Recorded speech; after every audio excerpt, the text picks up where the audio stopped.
live and going live.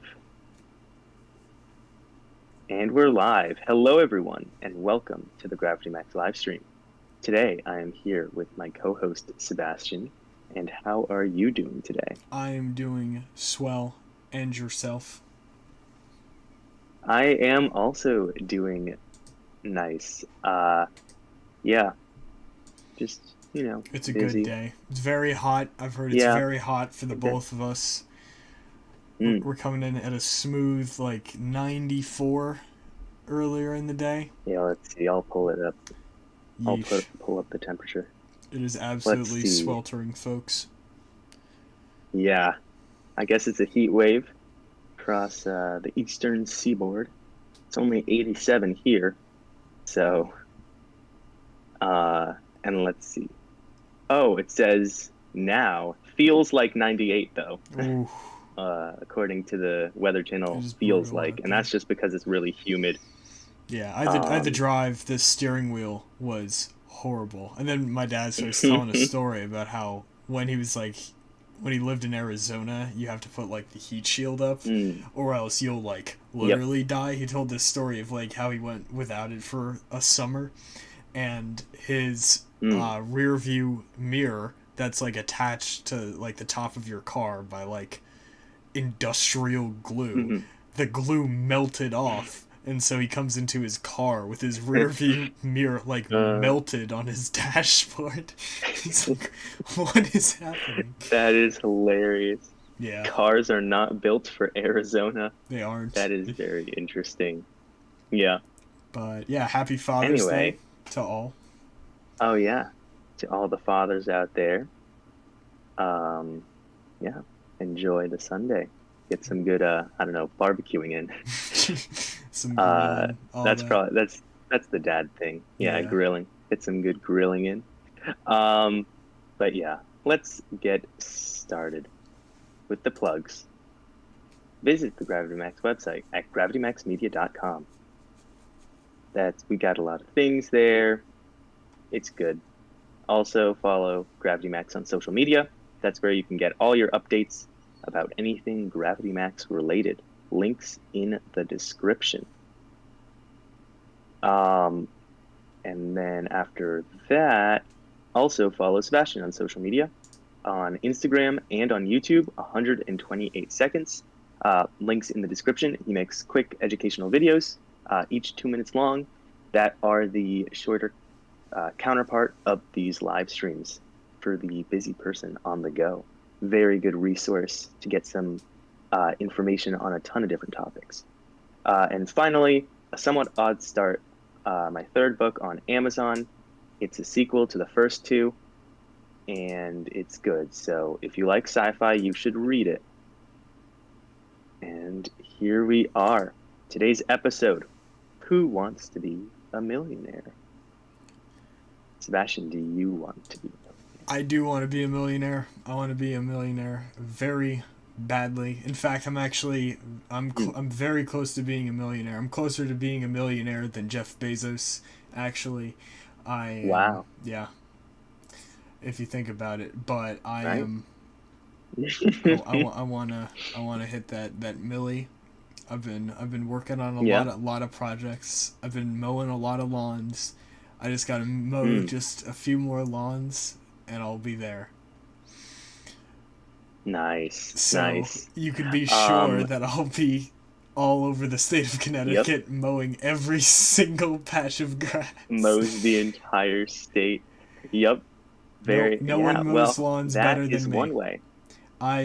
That is one way. It doesn't matter. It's the true merit of a man. It doesn't matter where you come from, where you hail from. Doesn't matter what's in your blood, what's in your soul, what's in your spirit. It doesn't matter how tall you are, how old you are, what you believe in. What is the true measure of a man is how well he can mow a lawn. How well you mow. Yeah. Well, another way to earn $1 million, other than mowing a lot of lawns, is to solve one of the 7, but now 6 Millennium Prize problems. And we are going to talk about these 7 problems today. and how you might be able to earn $1 million. So these problems, these are ways, if you can solve them, to earn $1 million. So let's get right into it. But before we talk about the Millennium Prize problems, we got to talk about math extreme mode. So many people say that they struggle with math in school.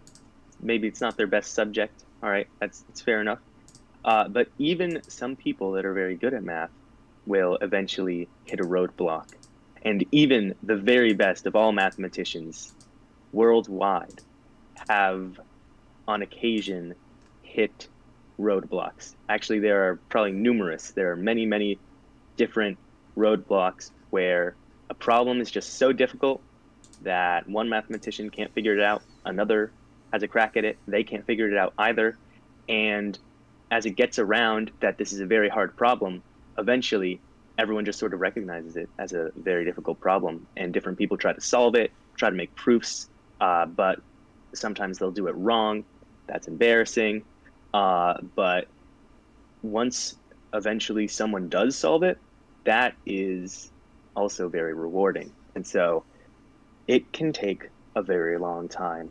That is extreme mode. And so we're going to talk about one famous example, probably the most famous example, I would say, until it was solved.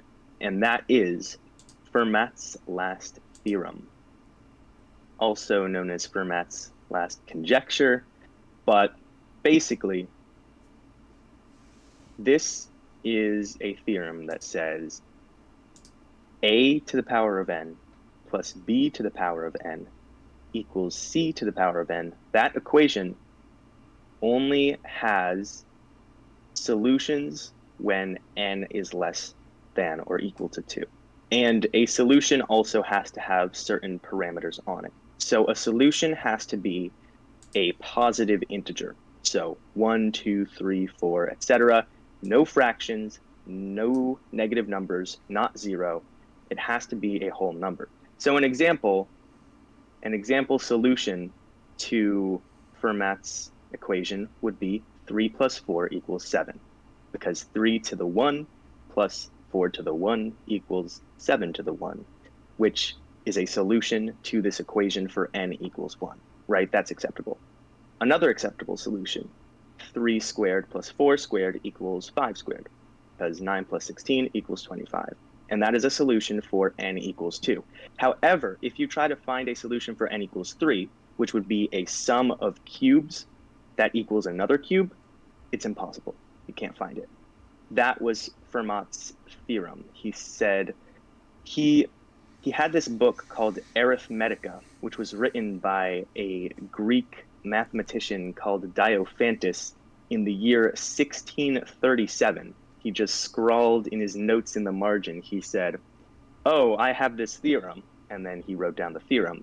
And he said, "I have a proof for it too, but there's not enough room in these margins." Baited. Yeah. That's horrible. He couldn't just find another piece of paper? Wow. Yep. So eventually Fermat died, I believe, shortly after. And so, here, wait, let me look it up. So this theorem was proposed in 1637, and Fermat died in 1665. So he had some time, but he just sort of held on to this book and didn't really publicize this theorem, because I guess sometimes with these high-level mathematicians, if you recall our Isaac Newton episode, like when he discovered, I believe it was calculus or gravity, he was just like, I think it was calculus. He was like, yeah, this isn't that important. I don't need to tell everyone. But regardless, however it is, eventually Fermat's son found the book and found the margin notes and released this to everyone in the 1600s, but they never found the proof. And that was a problem, because No one else could quite figure it out. It took 357 years for someone else to figure out a proof, and that was Andrew Wiles in 1994. Now, I'm not going to go into how he proved this to be true because this problem isn't really the focus of today's episode. But the point here is that it's a relatively simple problem. It's much simpler than the problems we're going to explain in this episode. The problems themselves that we're about to explain are actually fairly complex and hard to understand. But such a simple problem can take 357 years to solve, to prove definitively. And that is interesting. And again, so there are a few basic principles. To prove a theorem like this true, it isn't enough to just look for a solution for a while, and then when you haven't found one, say, oh, it's true, right? So say that we take n equals 3, and we just run through a ton of different sums of 2 cubes. That can never actually prove that the theorem is correct, because there are an infinite number of numbers, of integers, positive integers, and each of them has a cube. So there are infinite possibilities of sums of cubes, which means that you can't make an exhaustive list. That can't be your proof.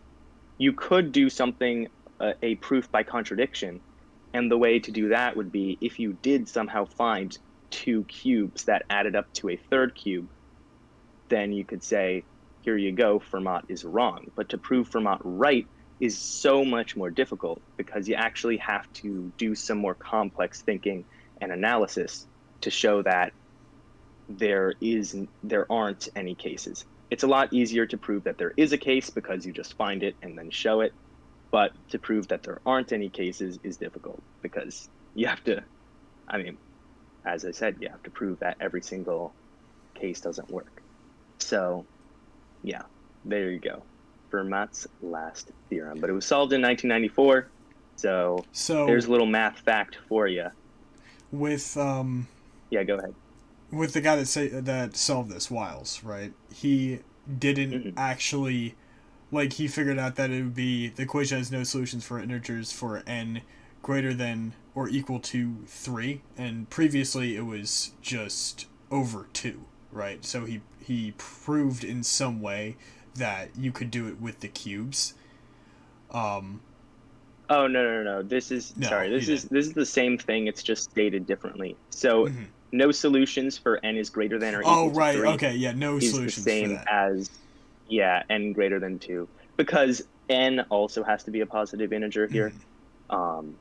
But you're right. Those two formulations would be different if you were to consider like n equals 2.5. But no, this means the same thing. So yeah, you're right. Yeah. So the equation works for n equals 1, n equals 2, and then nothing greater. So how did he prove it? Did he do it through contradiction, or did he, I don't know if you know, I have no idea. Yeah, so he did not, maybe there were proof by contradiction was a part of it, because it could be, but the basic proof by contradiction does not work here, because proof by contradiction would prove Fermat's theorem wrong. Right. And what Wiles did is he proved it right.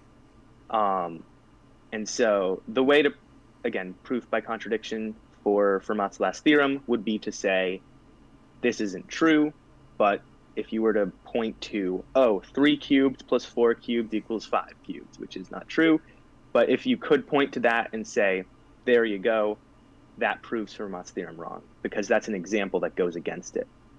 But you can't use proof by contradiction on its own to prove Fermat right, but you might be able to use it as part of something else, because you can go into all these different it's pretty interesting where you can reach to in proofs. But if you can prove that two things are equivalent, or if you can prove that, if you can prove, for instance, that if A is wrong, then B is right, and say Fermat's theorem is B, then you can try and use a proof of contradiction on A to say, oh, here's an example of where A is wrong, and then therefore B must be right. Now, I'm not sure how Fermat solved this, how Wiles proved this, or either of them for that case. I didn't research it, and then for Fermat, we will never know. Mm-hmm. But yeah.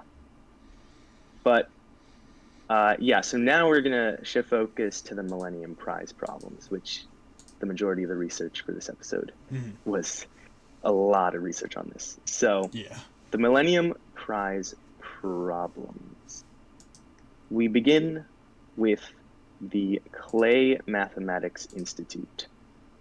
So the Clay Mathematics Institute was this organization formed in 1998 by a businessman in Boston named Landon T. Clay, who had a lot of money and was like, oh, let's make a math institute. When you have a lot of money, it's fun to make institutes of various things, right? Institutes are foundations or whatever, right? So he's like, you know what, I'm going to make a math institute. And this institute works with Oxford, and let's see, their motto is dedicated to increasing and disseminating mathematical knowledge. And that plays into what they decide to do in the year 2000. And that is the Millennium Prize problem. So yeah, let's just go to the next slide. Millennium Prize problems. So the Clay Mathematics Institute, they got their board together of like high up mathematicians and said, let's think of some very difficult math problems to solve, the most difficult. Let's put $1 million prize behind each of them. And that is what they did. They found 7 unsolved math problems that they deemed worthy to be put on this list because of their difficulty. And then they put $1 million prize behind solving each of them. So yeah, and it's called the Millennium Problems because they were put together in the year 2000, the Millennium. And so yeah, that's pretty much it. It's $1 million prize for anyone that can solve one of these problems. The oldest problem on this list goes back to 1859. So it's been unsolved since 1859. And it is pretty interesting because like the purpose of doing this is sort of fascinating, because $1 million prize for these problems, it might sound like a lot, but I would argue that the successful solution to these problems are worth more than $1 million. Right. So if I had the solution to one of those problems, and I kept it secret because I was a jerk, I would think that a billionaire would be willing to pay a lot more than $1 million, right? So I believe that the $1 million prize was more of a matter of publicity to get more people aware of these problems in the mathematical community, but also just the public, to say, look at these interesting problems, look at how long they've remained unsolved. $1 million prize, isn't that interesting to get people to research them, to look into them, to maybe be inspired to go into math? That's what I think the purpose is, and that is in line with the motto, dedicated to increasing and disseminating mathematical knowledge. This sort of like publicity campaign, I believe, has a great effect on that. And yeah, one of the Millennium Problems has already been solved, but the guy who solved it turned down the $1 million prize, right? And I suspect, and we'll talk about him in just a bit, but I suspect that a similar thing will happen to all the other Millennium Prize problems. Maybe not all of them, but I suspect that most of them, the mathematicians won't actually take the $1 million prize. And again, it's worth more money, to have the solution. Also, I think as the mathematician that solves it, the fame and notoriety that comes off of it is also probably worth more than $1 million. Just sort of the legacy in math to be the guy that solved this problem, right? So that, yeah, it's interesting, but we will talk about this. Yeah. All right. So, shall we move on, or do you have anything you would like to add? All I was going to say about like putting the monetary incentive behind it is oftentimes like we kind of mentioned this in the beginning, how a lot of people are like say that they struggle with math or that math is the worst subject in school, all of that. I think a big part of that, if not the biggest part of it, is that math is one of the worst subjects when it comes to doing it at like high levels, it being easy to see how you would actually apply those in real life. Because like I mean like my issue with that was geometry. Like I have never once needed to use geometry outside of a math class. I've had to use some of the stuff that we've learned in pre-calc outside of a math class, like stuff on like interest rates, rate of decay, rate of growth, stuff like that. That was useful to me. So I did much better in that class, and I'm gonna do. Well, I hope I'm gonna do well in calculus next year, but science is a little better at that, because you can look at this and you can say, oh, well, we're looking at the rate of growth of like bacteria in this colony, and this experiment is determined by this variable. So all that kind of stuff, you can apply that to real life. But with math, it kind of becomes a little difficult to see, especially when you're taking it up at these high levels. Like we're gonna go through these problems, and you're probably gonna be thinking to yourself, like, what would we actually do with this? Like, if we knew the solution to if this sphere could be a donut, but secretly it's a tesseract, like, how would that help us? But there is actual substance behind it. It's just math is kind of, again, characterized to be like the antisocial, geeky subject in school. It can't really communicate how you can apply it in real life, but you can. And again, it's not like you would in your daily life, but what people can do is when these things are solved, they can use it to solve much more complex problems. And we actually mentioned this over on the philosophy episode. There's an interesting crossover between philosophy and math. And a couple of these do have philosophical implications. So putting a monetary incentive behind it is smart. Yeah, that is very fair. Math, it is interesting. Sometimes it's hard to see what the sake of pure math is, just for the sake of itself, is usually how it seems. But everything that we use today from mathematics at one point started as a pure math thing, right? Like Isaac Newton is just like, oh, look, calculus. And now calculus is actually practically used for, say, NASA to calculate the trajectories of rockets. But yeah, that is very interesting. I would say there is probably some of these problems have ramifications in computer science, more than just one of them, which is explicitly about computer science, because they say, give you a method of finding new primes better. And that is incredibly useful to cryptography. So it's a lot more far-reaching than you would initially expect.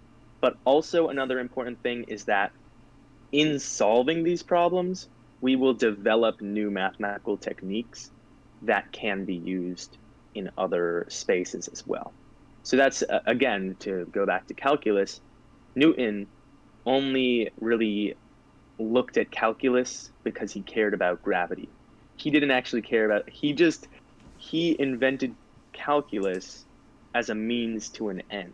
Like, he wasn't really concerned about the calculus part. He was concerned about gravity. And so he was like, oh, okay, I got to use this thing that I'm making up to explain this thing. And that is sort of how these math problems are going to be, because the proofs of these problems are going to require new mathematics, and those will probably have some practical application in some other field. So yeah. We also have some chat. Oh, yeah. All right.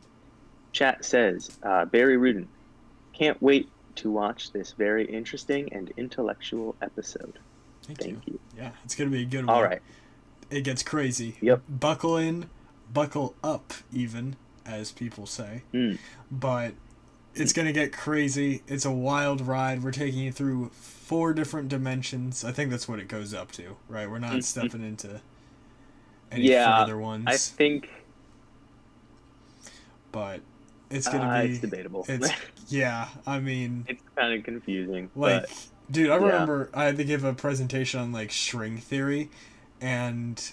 Like that, I had to talk about M theory as well, and M theory requires at least 12 dimensions to operate in, but it's been postulated that number could actually be higher, like maybe even double, like 24. Wow. And that is disgusting. That's crazy. To stand in front of people and be like, all right, you see this? That's 3 dimensions. If you could see the line of where it has always been, that's the 4th dimension. Now imagine 24 other things that all play into this one thing. And you get thrown out of the room.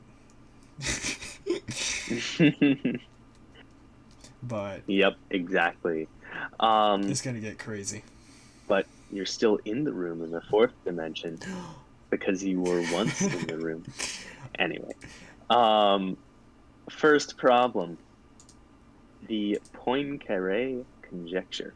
So, the Poincaré conjecture was first posed as a question in 1904 by Henri Poincaré, who is this French guy who I think is like sort of considered the father of topology, which is...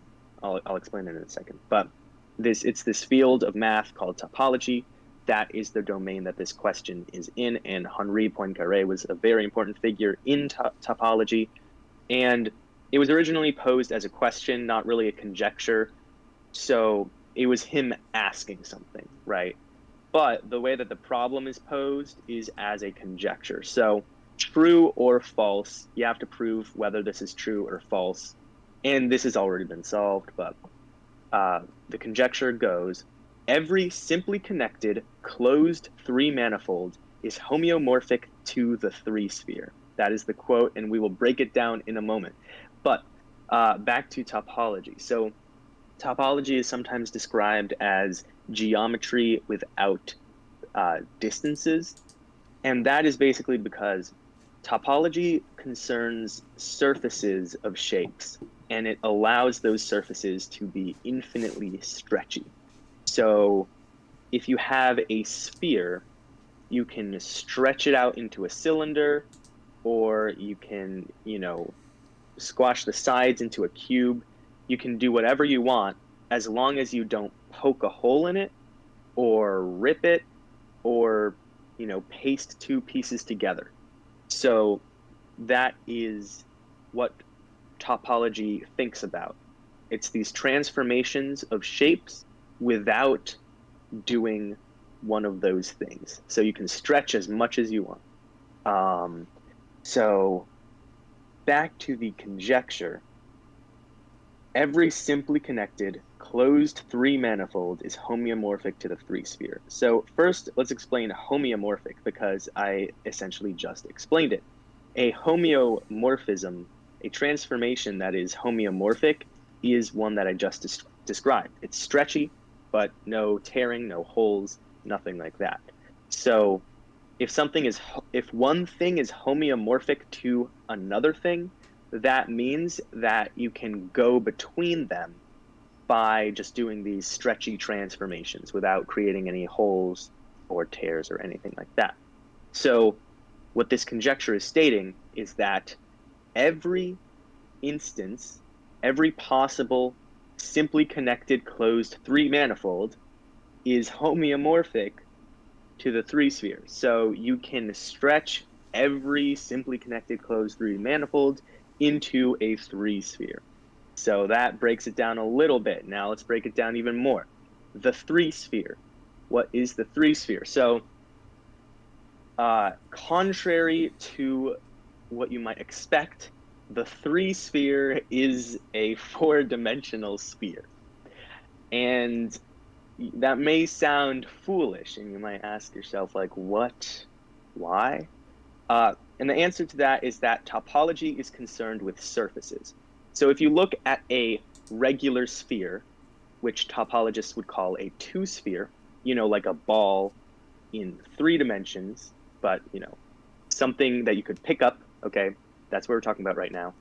That is called a two-sphere. And the reason for that is that the surface is two-dimensional. And if you think about it, when you're on Earth, your position can be described as longitude and latitude. That's a two-dimensional system when you're on the surface of Earth. So as you travel around the surface of the Earth, you're actually on a two-dimensional space, even though that two-dimensional space wraps around into the third dimension. So because topology is concerned with surfaces, their naming system is a little bit off. So a three-sphere is actually a hypersphere. A three-sphere is the three-dimensional surface of a four-dimensional sphere. So it's a three-dimensional space that wraps around into four-dimensional space, if you can imagine that. It's hard to imagine. But yeah, think of a map compared to a globe, right? The fact that you can sort of wrap a map around and form it into a globe is why you would call that a two-sphere. And so this is the same thing, but in a higher dimension. So back again, every simply connected closed three-manifold is able to be transformed into the hypersphere. All right.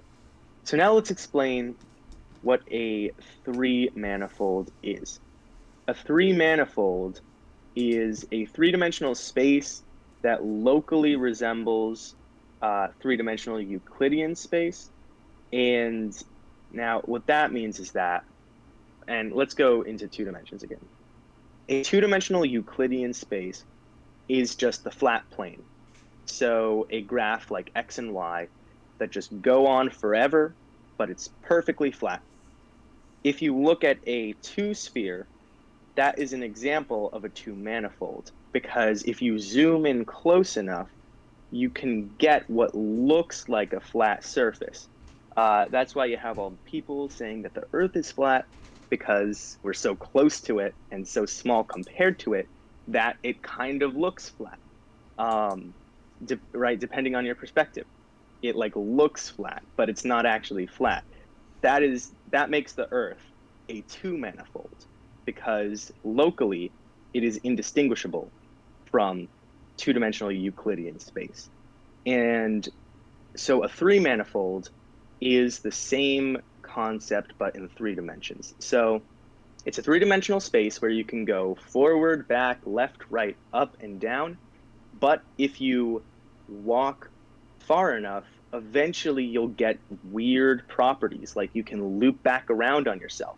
Or if you have a giant triangle or tetrahedron, it will have, say the triangle, a giant triangle could have more or less than 180 degrees in the summation of its angles, which on two-dimensional space is impossible. So, or three-dimensional Euclidean space, that's impossible. So a three-manifold is, its only requirement is that it is smooth. So you can't have a sharp corner like a cube, because again, say that we were on the Earth, and the Earth, say it was a cube, we would be able to look and see the sharp corner. And the same thing would apply if the three-dimensional space you were in also had a sharp corner. And so on the broader implication, a three-manifold is a possible shape of the universe, because when we've looked at the cosmic microwave background and have tried to measure if space itself has a positive or negative curvature. And that basically means if it's shaped like a sphere or like a saddle. I cannot, it's weird. Negative curvature is weird. But if it's shaped like a sphere or like a saddle. Within our margin of error, it looks as if the universe itself is flat or Euclidean, but again, we have a margin of error, so it might be very slightly positively curved or very slightly negatively curved. And that means that three-dimensional space that we are in right now is a three-manifold. It could just be plain old Euclidean space, or it could be a giant hypersphere. It could be the three-sphere. That's one example of a three-manifold, the three-sphere itself. So the universe could be a three-sphere, but what we're considering here are possible shapes of the universe with the three manifolds. Now, there are further constrictions on these three manifolds, and that is that they have to be simply connected and closed. So, to be simply connected is this top picture on the slide here. So, if you draw any loop in a space that starts and ends at the same point, if you can essentially reel it in, if you imagine that you have a giant rope and you have, your starting point and your ending point are the same, and then you start reeling it in, if you can reel it all the way back in, that means that the space is simply connected.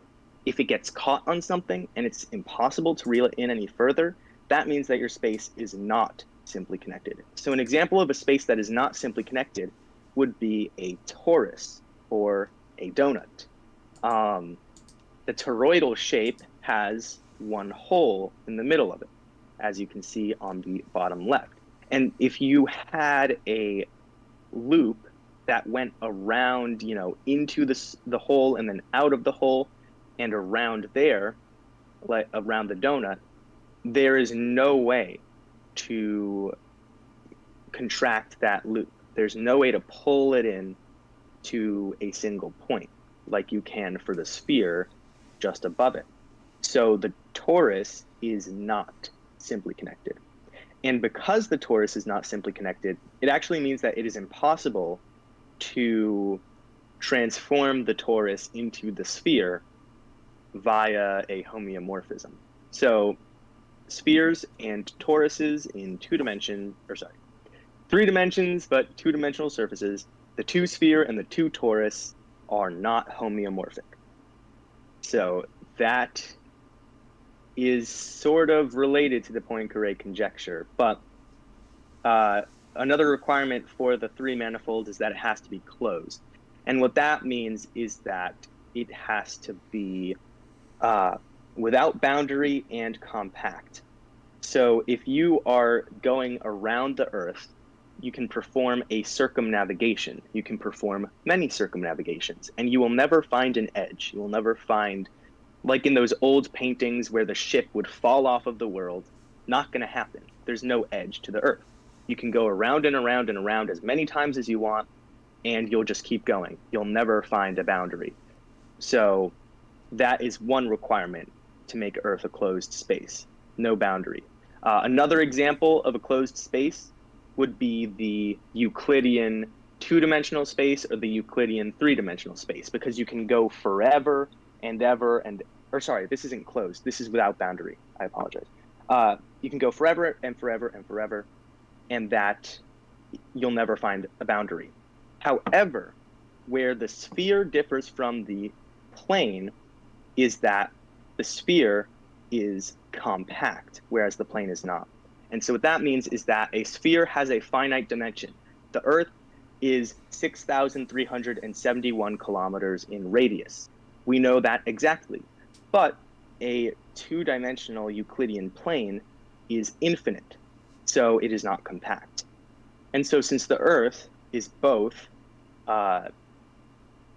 it's both without boundary and compact, that makes it closed. But a two-dimensional plane is without boundary, but it is not compact because it's indefinite. So that makes it not closed. So in the three-dimensional version, something like a hypersphere, four-dimensional. Again, topology is confusing. I don't know why they name things like this. They name three-dimensional things it's annoying. But a hypersphere has no boundary and has a finite dimension, whereas a Euclidean 3 space, no boundary, but it goes on forever. So, yeah, those are your requirements for the 3 manifold. So the 3 manifold can't have any holes in it like a donut, and it has to be finite, and it can't have any boundaries in it. It has to be smooth. So that is a 3 manifold. And so every 3 manifold that meets those requirements is homeomorphic to a hypersphere. Bam, that is the conjecture. And that conjecture was proven true in 2003 by Grigory Perelman in 3 papers that he published on arxiv.org, which is like just, a random website, I guess, but for like papers, which is pretty cool. This guy, he's got integrity, Gregory Perelman, because sometimes like scientific journals will buy up these papers and publish them, and then that's the only place you can read them, but then the authors don't really get any money either from it. So I like how he just posted them online and said, anyone who wants to look at this, look at it. Wow. But yeah, so he solved it, and in 1 year, so he solved it in 2003. That's when he posted these papers. And in like 2006, he was awarded the Fields Medal, which is the Nobel Prize of mathematics. It's not affiliated with the Nobel Prize, but it is equivalent in terms of reputation, right? But he turned it down. And then in 2010, he was offered the Millennium Prize. He also turned it down.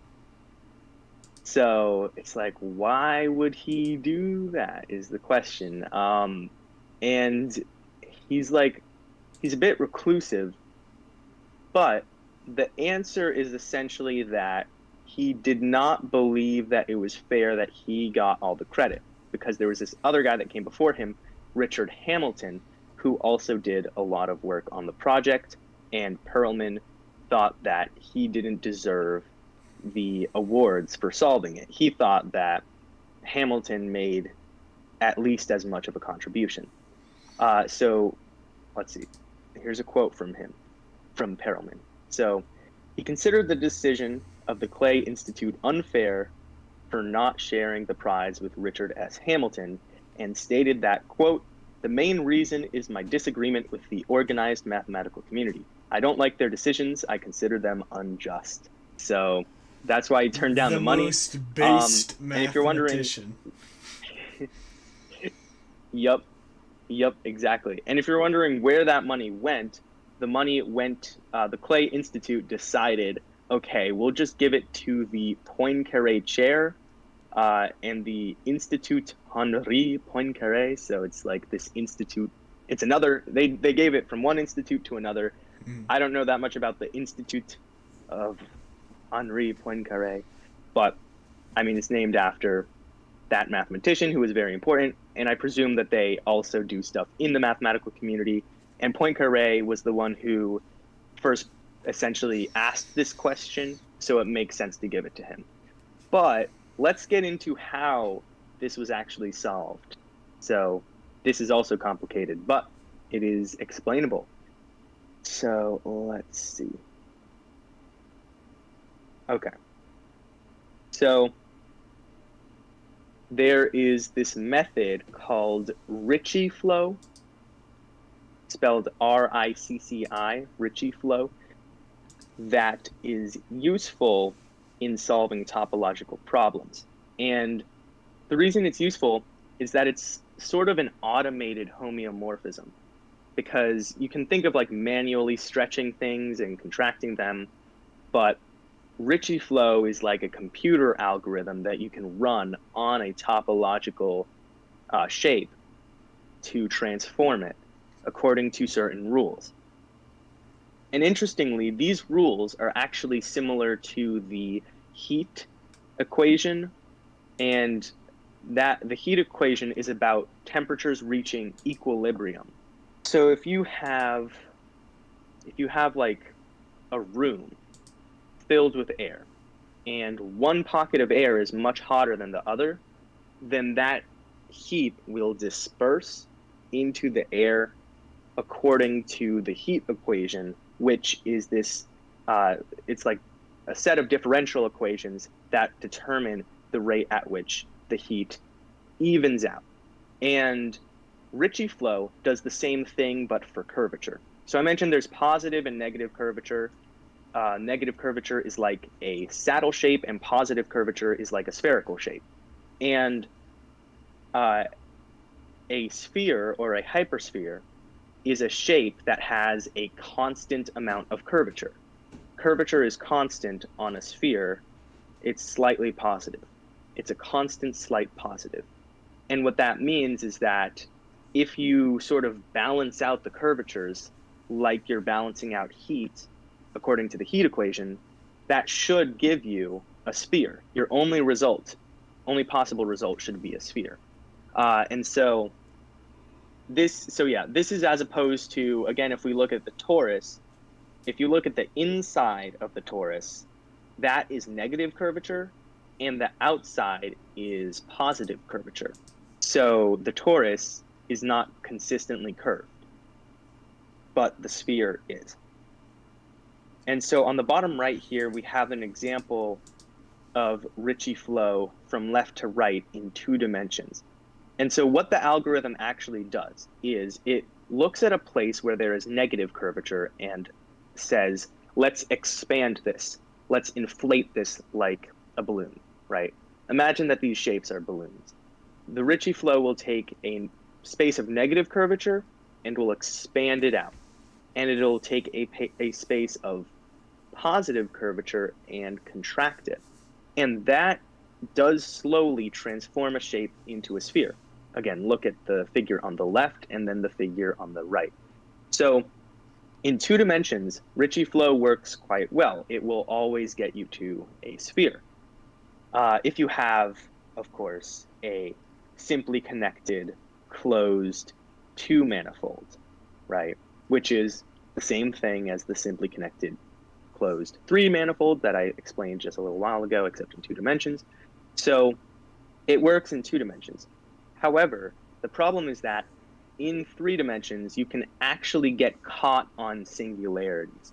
And so what Richard Hamilton did was he sort of formalized a algorithmic way to do Ricci flow, and he applied it to the Poincare conjecture, but he hit this roadblock where he was like, I'm hitting these singularities, where the Ricci flow gets caught on some type of topology, and because it gets caught on that topology, it can't become a hypersphere. It's hard to imagine this in 2 dimensions, because in 2 dimensions, Ricci flow, if you have a shape that meets the original requirements, will eventually deform to a sphere. So you don't have this problem in 2 dimensions, but in 3 dimensions, it does appear. And again, these are topology dimensions, so we're talking about surfaces. We don't have this problem for 2-dimensional surfaces, we do for 3-dimensional surfaces. And so what Perelman did is he developed a slightly different method called Ricci flow with surgery. And what that meant is he said, okay, whenever there's a singularity, we will cut it and then cap it over to close the shape again. And then we will allow the Ricci flow process to continue, and then we will reattach the shapes. So now you may think this might violate a homeomorphism because it's cutting and reattaching. However, it's doing so in a specific way that Perelman was able to prove that doing it like this is equivalent to doing a homeomorphism. And I mean, if you just think about it intuitively, it's like you're cutting something and then gluing it back together shortly after, right? So it's a specific type of violation of the homeomorphism that is actually, he was able to prove is equivalent to the homeomorphism anyway, so it's okay. So he's allowed to do it. And that method of Ricci flow with surgery, he was able to prove that with any starting condition, any Let me find the exact wording again.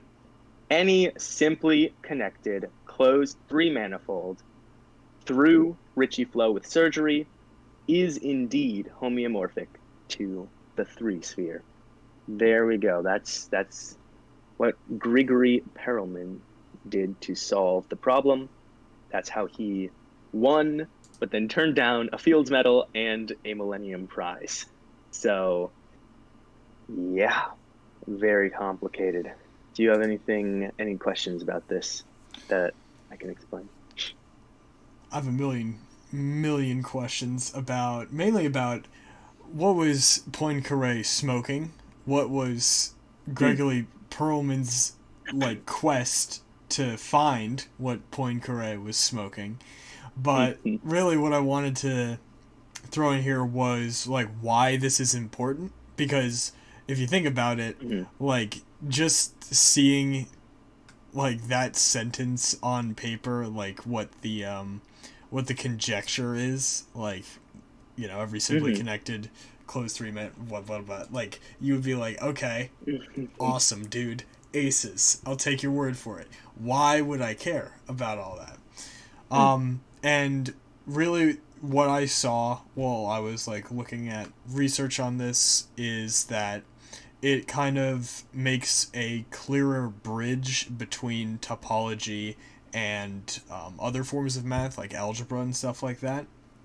Basically, it helps to further define, you know, every simply connected closed three manifold. And in doing that, you can take a topology problem involving a three manifold or a closed three manifold and give it to a bunch of algebra mathematicians, and then you can have them work on it in a non-topological field, because as you can tell from this, topology is horrific. It is horrific. It is horrible to work under. It is just so mind-melting, and I weep. Mind-bending, yeah. I weep for Grigory every single night, because I know he was sitting there just looking at this for months, years on end.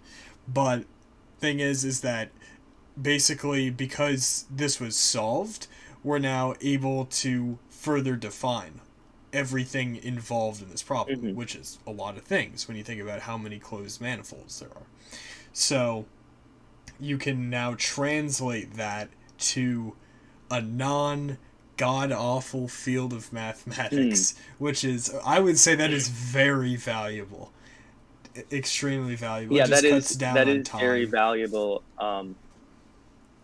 Yeah, definitely. I mean, if you can conceptually transform between a complicated higher dimensional space that you have to think about to just like a set of numbers, that is so simple. Like, that is great. That makes the problem, any problem, a lot more manageable. So that is useful. Another sort of practical thing I could think of is the shape of the universe, because the universe may very well be a simply connected closed three manifold.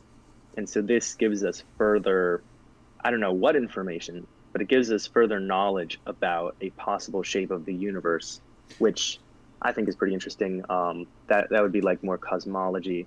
But it even spills over into philosophy a tad bit, if you think about it, because the universe being just chaotic, one would, if someone subscribed to that philosophy, which you should check out our philosophy episode, is very nice, that falls in line with absurdism and nihilism.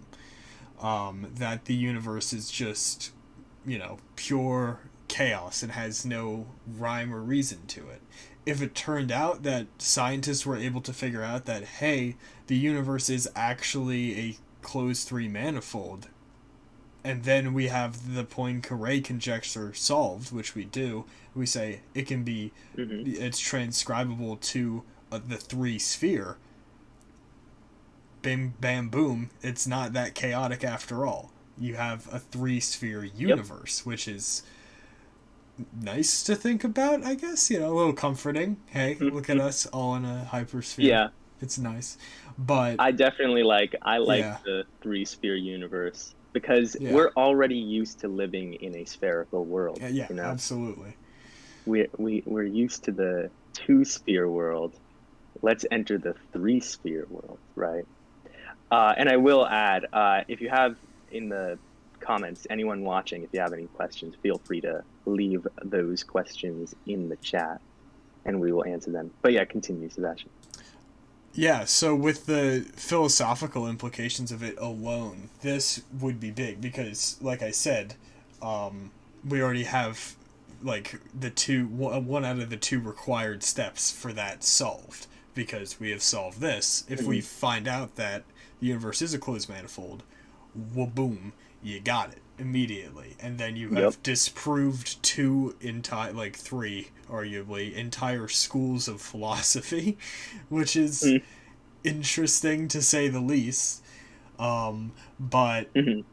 it's going back to how this just makes things easier that we now have this solved. Even using the manner that he solved it with the Ricci, is that how you say it? The Ricci flow? Yeah. Yeah, Yeah. Ricci flow. the Ricci flow can be mathematically defined, and the mathematical definition might alter a bit when working with different manifolds, but the fact that it can be mathematically defined means that you can kind of just plug and chug the Poincare Mm. conjecture now if you're handed a three manifold, because what you do is you just throw it into the Ricci flow, then you just implement. I keep forgetting his last name, so I'm just calling him Grigori. Mm-hmm. Grigori's Perelman. Perelman, that's it. Perelman's method of surgery. You're Mm-hmm. wham. Like, first of all, how hard is it to throw something into a Yep. formula? So you already have that down. Then you figure out the hell he did for the surgery. I'm not even gonna. I'm not even going to pretend that I have an idea of how he derived that, but you get that, and if that surgery itself is anyway able to be mathematically defined by a simple formula or like a flow of derivatives, then Mm-hmm. I mean, you just plug in numbers, wham, you have Yeah. your answer.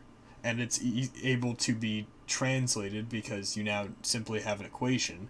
You can now translate that to simply calculus or even maybe just algebra, which is, Mm. I would say, is pretty invaluable considering Yeah. topology is just so outside the realm of, dear God, I Yeah. don't want to deal with this, bringing it Yep. back into the realm of, I'm not going to say friendly calculus, but at least familiar calculus.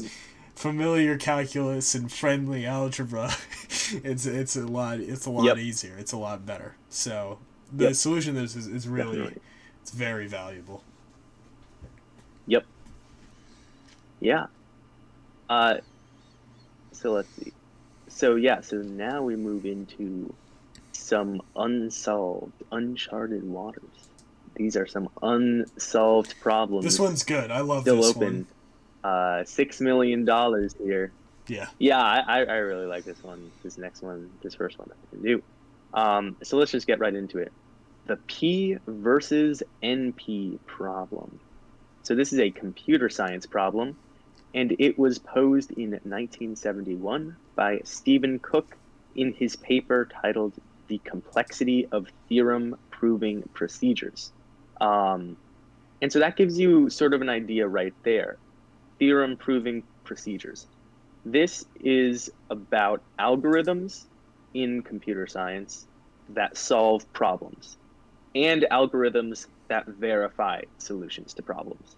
So an algorithm to solve a problem would be 1 + 1 = 2, and then a algorithm to verify that 2 is equivalent to the input 1 + 1, that is another algorithm, right? So these are the kinds of algorithms we're looking at. And the question, this isn't a quote, but this is my formulation of the question, is, are all problems that can be quickly verified by computers, which are referred to as NP problems, also able to be quickly solved by computers, which are referred to as P problems? In other words, if you can confirm a solution quickly, can you also find the solution quickly? So that is the question being asked here. If you can verify it quickly, can you find it quickly? And so let's define quickly, because that's kind of vague, but here it has a specific meaning, and that is polynomial time. So to be solved quickly is to be solved in polynomial time. And again, what that means is that the equation relating the size of the problem to the amount of time it takes to solve the problem is some sort of polynomial function. So say that you have problem X, right? And to solve problem X, it takes the number of units of the size of the problem squared. So you have a problem X of unit 1, that takes 1 minute to solve. You have a problem X of unit 2, that takes 4 minutes to solve. And then 9, 16, etc. That is a polynomial time problem, because even though these polynomials can grow quite quickly, and these problems can take a very long amount of time, we'll get into that later. Quickly doesn't necessarily mean quickly, right? Polynomial time doesn't necessarily mean that it's fast on a human time scale, but it's faster than the alternative, which is exponential time. And so that would be an exponential function. And so now let's look at problem Y.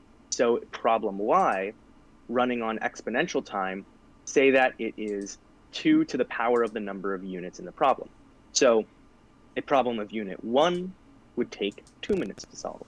A problem of unit 2 would take 4 minutes to solve, etc., etc. Basically, a problem of unit 10 for problem X will take 100 minutes to solve. But a problem of unit 10 for problem Y would take over 1,000 minutes to solve. So that's a very stark contrast you've got there between squaring and exponentiating. And exponentiating, as the number of units in the problem gets larger, the exponents get larger as well. So a problem of unit 100 for problem X will take 10,000 minutes. And then a problem of unit 100 for problem Y will take 1,000,000 minutes. So it just gets longer and longer. And that is the difference between polynomial time and exponential time. So if you have a given algorithm that is verifiable in polynomial time, the question is, does that mean that it is also solvable in polynomial time? That is the question here. And so pretty quickly you can start to think and intuit an answer. Yeah, that's what I was going to say. And the answer that most people come to intuitively is, go ahead. Is all of, like, when we sat down, when we first saw this, we were both, like, able to come to an answer, and that's the thing, that, like, 99% of people that attack this problem, like mathematicians that attack this problem, all come to an answer, the same answer that we came up with, and like it's a yes or no question, but the issue is how do you prove it? Like mathematically, like everyone's standing around like it's probably this, and everyone's like yeah, but they're like, but we can't prove it, and everyone's like so they're like, so yep. We know, and everyone's like, yeah. They're like, but we don't know, and they're like, yeah. Yep. So you just get this circle of people just standing around. Everyone knows the answer, but no one knows the answer. So if you want to tell them what the answer is. Yeah, it's a very interesting problem. So the answer is probably no, but it might be yes, right? And immediately, it's much more intuitive for the answer to be no, because we can think of problems that are easier to verify than to solve. One example would be a Sudoku puzzle. I'm not sure if everyone is familiar with that. So let's actually say a Rubik's Cube. Everyone knows what that is. A bit easier. So how do you verify that you've solved a Rubik's Cube correctly? Well, you look at it, you turn it around a few times, and you say, okay, do Does every side have 9 of the same color? Does it match? That is a very simple task that you can do in like a second, right?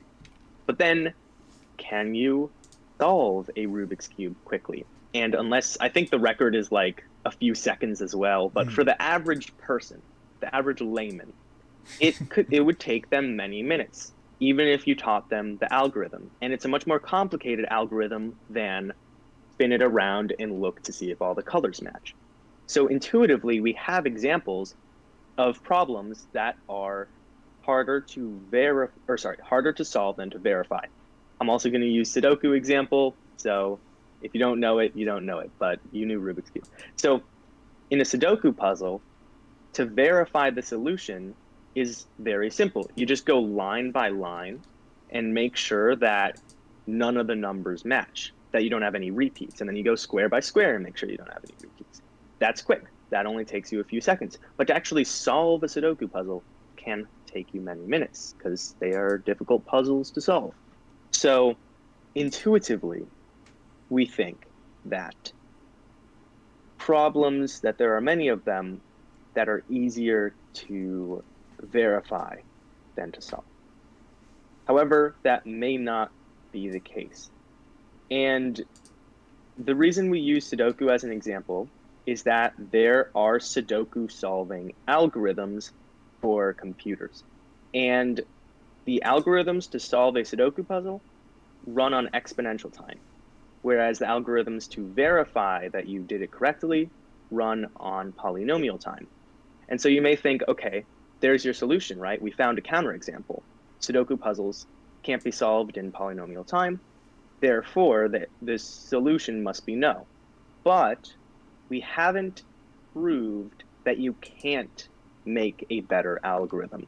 And that's the problem here.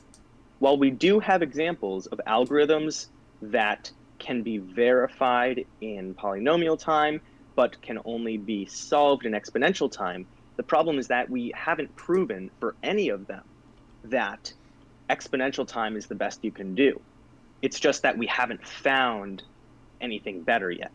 So it's complicated, but it basically boils down to Sudoku might not actually be that hard to solve. It's just that we as a species are bad at coming up with an easy solution, right? Mm-hmm. And that is like, it is a sensible answer because, cavemen or dogs or cats probably could not come up with a polynomial time solution to anything. Mm-hmm. So, right, it's like the better you get at doing things, at working with computers, you're going to naturally find better and better algorithms to solve something. And the problem is, we haven't been able to prove that we can't do better. We've just demonstrated that as of now, no one's able to do better. And so I hope that you understand, the audience, that distinction, that just because no one has done better doesn't mean that no one can do better. And that is the problem here. That is what's going on. So yeah, as Sebastian alluded to, this guy, William Gassarch, did a poll and found that among researchers in this field, 88% of researchers believe that the answer is no, and among experts, 99% believe that the answer is no. And that, again, you shouldn't actually take that very seriously, that sort of opinion polling. And the reason for that is that it's a matter of opinion. They haven't proven it. It's not really based on facts, but intuition, right? That's the difficult thing here. Mathematicians are very picky about proofs. Proofs have to be very precise. There's no such thing as experimental evidence in math, right? In science, you can come up with a theory and then test it 100 times and get the same solution 100 times for 100 different parameters even. You could try 100 different, if you have a general theorem that talks about many different cases of something, you can try 100 different cases. And if they all support your theorem, then In science, that's where you say, all right, good job, pat yourself on the back. You've just figured you've just figured out something new. But mathematicians say, you only tested 100 cases out of the infinite amount of cases that there are. Those are rookie numbers. You either have to test an infinite number of cases, or basically you figure out the solution to an infinite number of cases before testing them, because you can't actually test an infinite number of cases. But that's sort of the difference between math and science, is that since math has a concept of infinity, and in science it's like, well, in the real world there's not going to be infinity of anything, so you don't have to consider it. In math, you need very precise proofs, and it's like that, it's very picky. And that is why the P versus NP problem, while it may seem intuitive, is not actually solved. And so this problem has a lot of different sort of impacts. But before we talk about this, I'm going to talk about a potential way to solve this problem. And that is the concept of NP completeness, which is interesting. NP completeness is this property of NP problems where you can sort of transform them into each other. It's almost like topology, but for problems. It's very weird, but you can reduce all NP problems to all other NP problems. It seems that NP problems are all also NP complete. There are a few NP problems that we haven't proven yet to be NP complete, but like the vast majority that we know of are NP complete. And so what that means is that if you can just prove that one NP problem is also a P problem, then you've solved this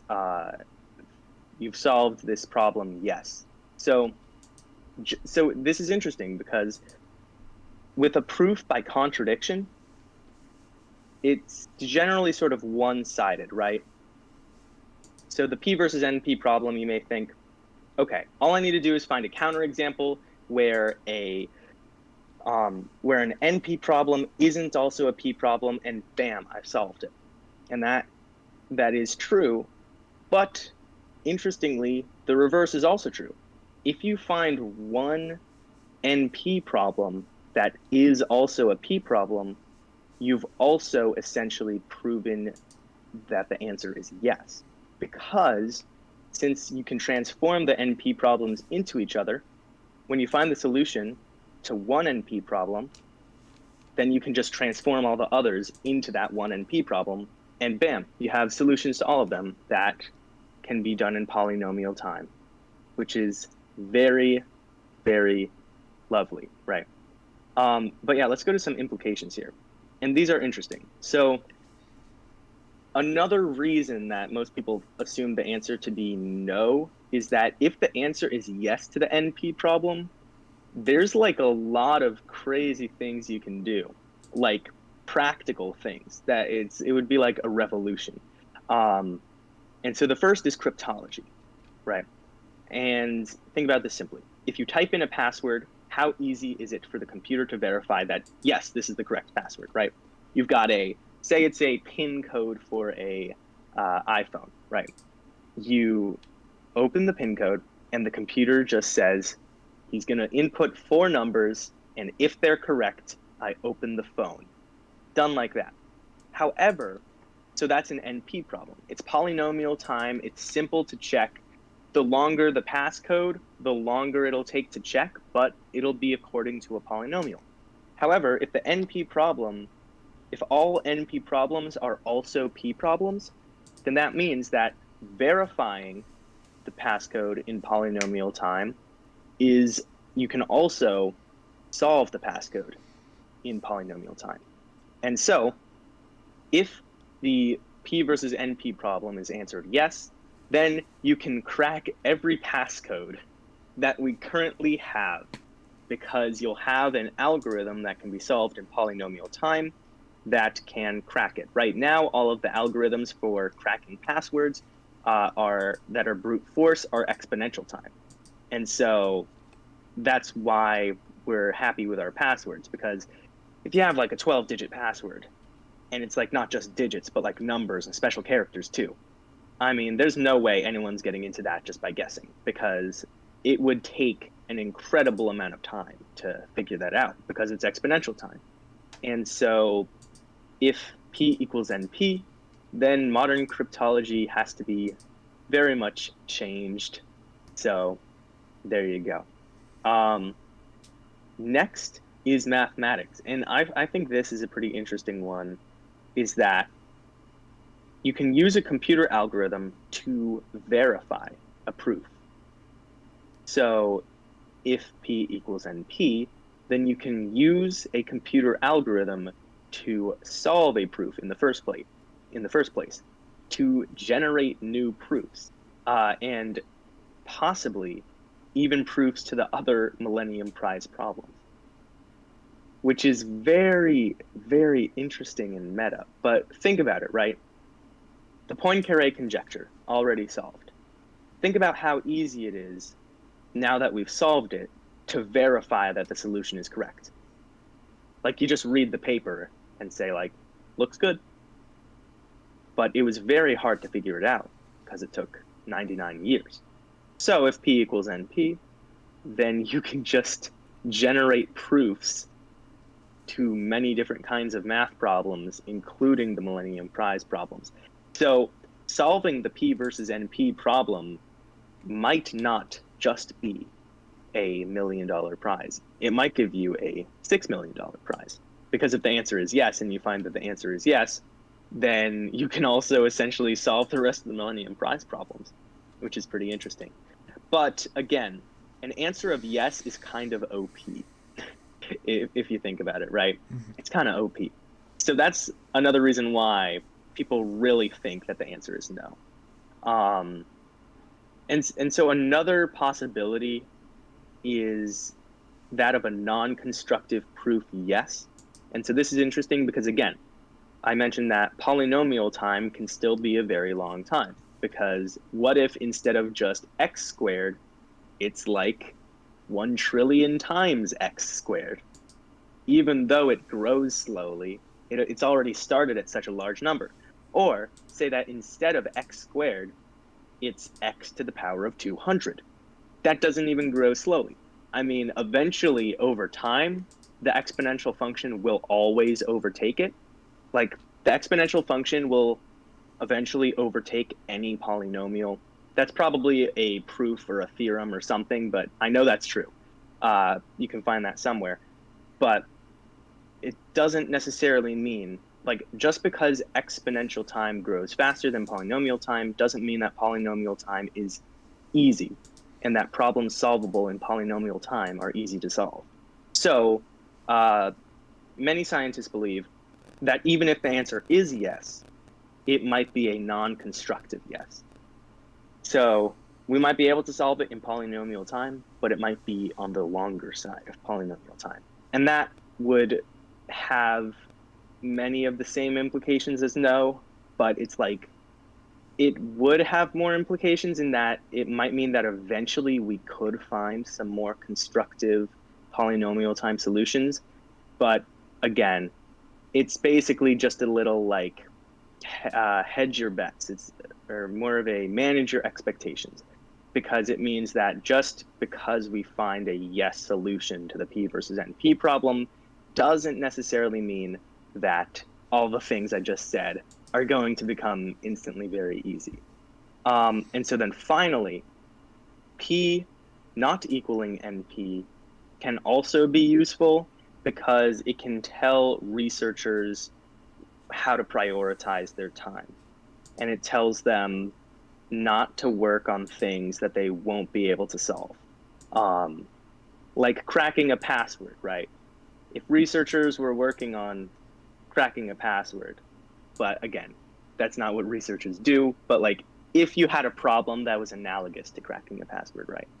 They would be spending exponential time trying to solve this, crack this password. But if you could prove that P does not equal NP, then they could say like, oh, okay, pack it up.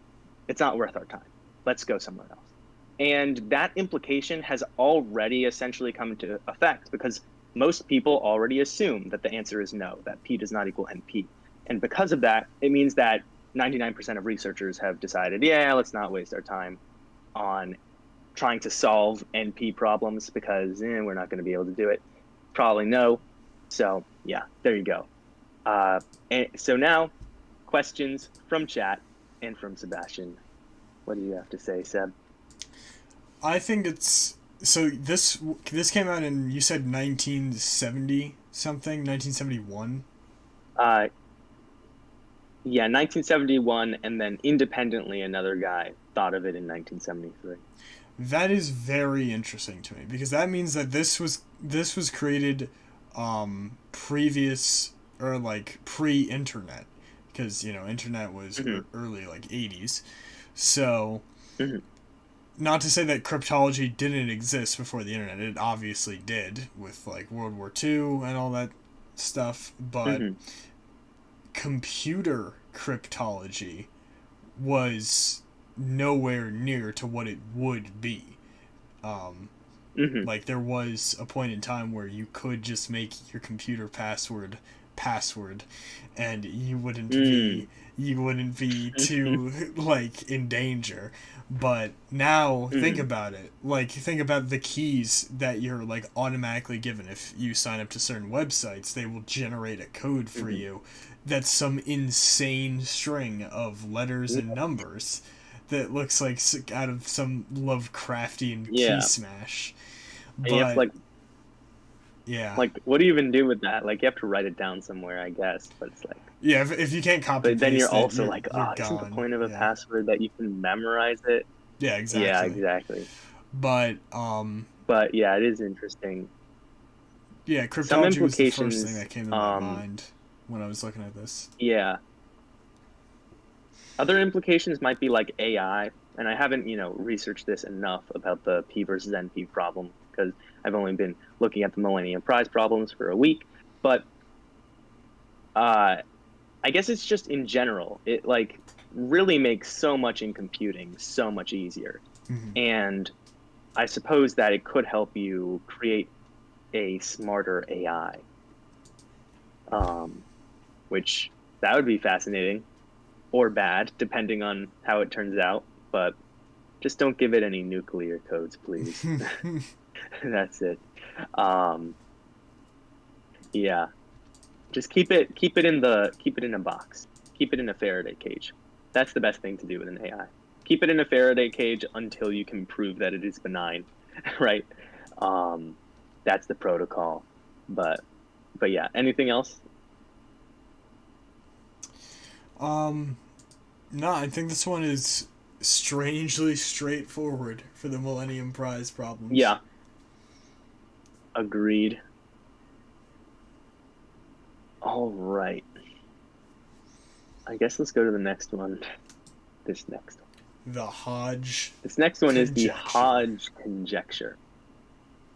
It's another topology one, and it's a particularly isolated topology one in that it's like very cordoned off from like the real world and like what we can sort of imagine. Like it's a very mathy, very pure mathy kind of thing.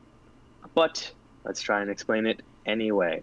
So this conjecture was first posed in 1950 by William Valence Douglas Hodge. Can you guess what country he was from? Based on that name. Say his full name again. William Valence Douglas Hodge. I'm gonna go England. Let's see. I believe so. Yeah. Well, Scotland. There you go. Oh, even better. So yeah. Even better. Yeah. Freedom. That's because of the long name. The two middle names is what gives it away, I think. I think that's an English, British something. Anyway, so 1950, William Valence Douglas Hodge gives an address to the International Congress of Mathematics in Cambridge, Massachusetts. And He had been working on this problem during the 1930s, but like hadn't really said anything about it. But then in 1950, he's like, oh, hey, isn't this interesting? So that's when it was first posed. And here is the conjecture. And I quote, let X be a non-singular, complex, projective manifold. Then every Hodge class on X is a linear combination with rational coefficients of the cohomology classes of complex subvarieties of X. What do you think? Make sense? Dear Pretty God. self-explanatory, right? Dear God. Yeah, no, not at all. If someone let ever me break comes it down. up to you on the street and says that, leave. Alert an adult. It's like, those are fighting words. Yeah. What can you say to start a fight? But yeah, so let's start with non-singular. Non-singular means smooth or differentiable, like a sine wave, a polynomial, or a sphere. Something that's singular would be non-differentiable, like an absolute value curve or a cube. So non-singular, okay. Points are considered to be non-singular if they are differentiable, but then the whole thing is considered to be non-singular if all of its points are differentiable. And by the whole thing, I mean a function. And that can be a two-dimensional, a three-dimensional, it doesn't matter, right? It can just be a line, right? There you go. A line is non-singular. A circle is non-singular. A sphere is non-singular. A hypersphere is non-singular. Anything smooth like that. So there's the first adjective. The next adjective, complex projective manifold. So we start with complex projective space, and that is a Euclidean space, which again means flat, but with points at infinity. So imagine a two-dimensional plane with points at infinity that form a line/circle around the plane, and all parallel lines intersect at one of the infinite points. So that is a lot to take in. But let's just start with just projective space. Let's look at the projective plane alone. That is this figure on the left here that I'm trying to represent. But usually, when you look at a Euclidean plane, which again is just a normal flat plane without any curvature, you have points. And those points have are finite numbers, right? And in math, usually infinity is not considered a number, but sometimes it's useful to work with infinity as if it's a number, depending on the rule set. So this is one of those rule sets where we're going to work with infinity like it's a number in a specific way. So the projective space, the projective plane, is just like the normal plane, except if you go all the way to infinity, which is sort of a meaningless concept because there is no place that is infinity, but again, that's what this kind of abstract mathematical thinking requires. Imagine that infinity is a place. Imagine that you could have the point 0, infinity, which would be at the end of the y-axis. It's weird to say the end of the y-axis. Like, that doesn't mean anything, right? But then imagine you have infinity, 0 at the end of the x-axis. That is a projective space. And it has some interesting results because if you have any two lines that are parallel, then they necessarily intersect at infinity because they're going in the same direction. And that sort of makes sense if you think about it, because imagine if you have perpendicular lines. They intersect at some point close by. But then imagine that you take one of the lines and tilt it outward to greater and greater degrees. As you go, the point at which they intersect moves outward, and it moves outward faster and faster and faster until you get to 90 degrees, where in normal mathematical consideration, we just say parallel lines don't intersect. But in the projective space, we say they do intersect, they intersect at infinity, which is complicated. But another interesting thing is the points at infinity form a line / a circle. It's both at the same time. It's very fascinating. I just find this concept pretty interesting because think about it like this, right? The points at infinity, the collection of points at infinity, are all a distance of infinity from the origin. That's the definition of a circle, with infinity as its radius. The collection of points at a given distance from another point, say the origin, right? A circle of radius 1 would be all the points that are 1 unit away from the origin. So the points at infinity, the collection of all of them, form a circle with radius infinity.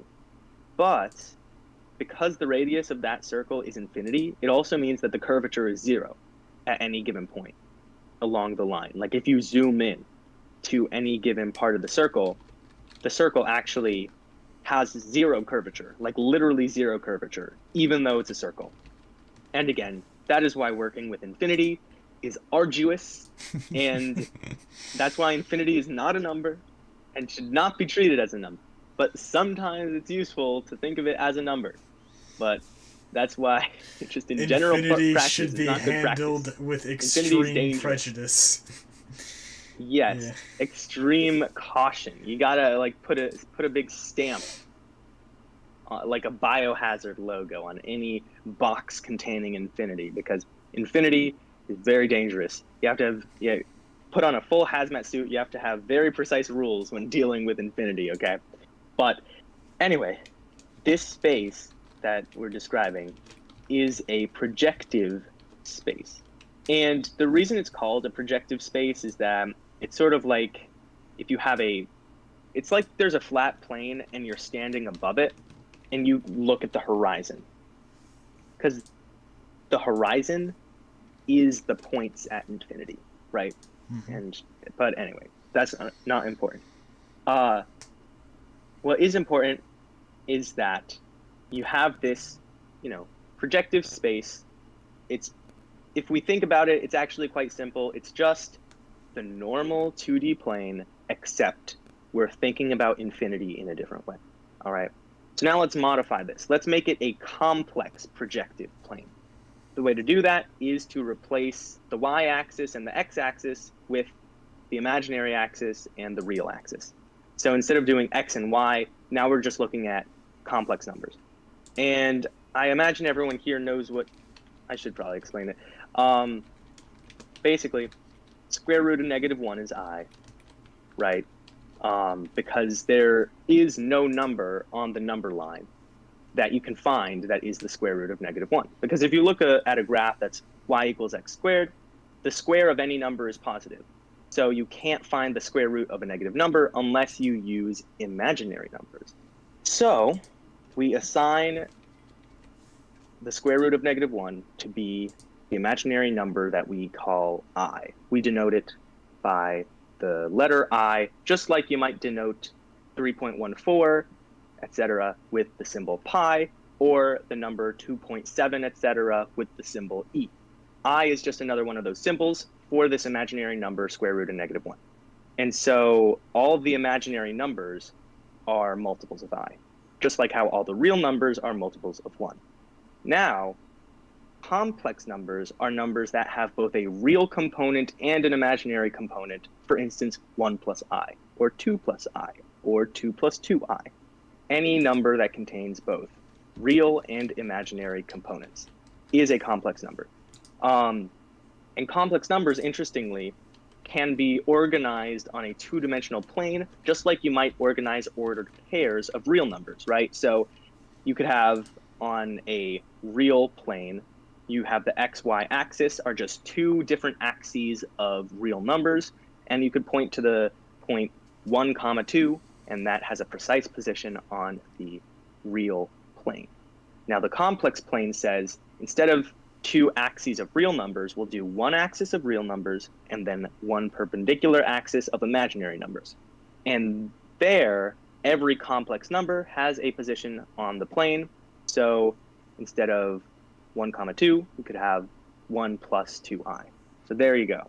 So it's a slight modification in terms of labeling, really. It's just labeling it differently, right? But this is a lot to explain, right? But yeah, so that's a complex plane. And so what I described for the real projective plane, just imagine the same thing, right? Except line at infinity, points at infinity, circle at infinity. That is your complex projective space.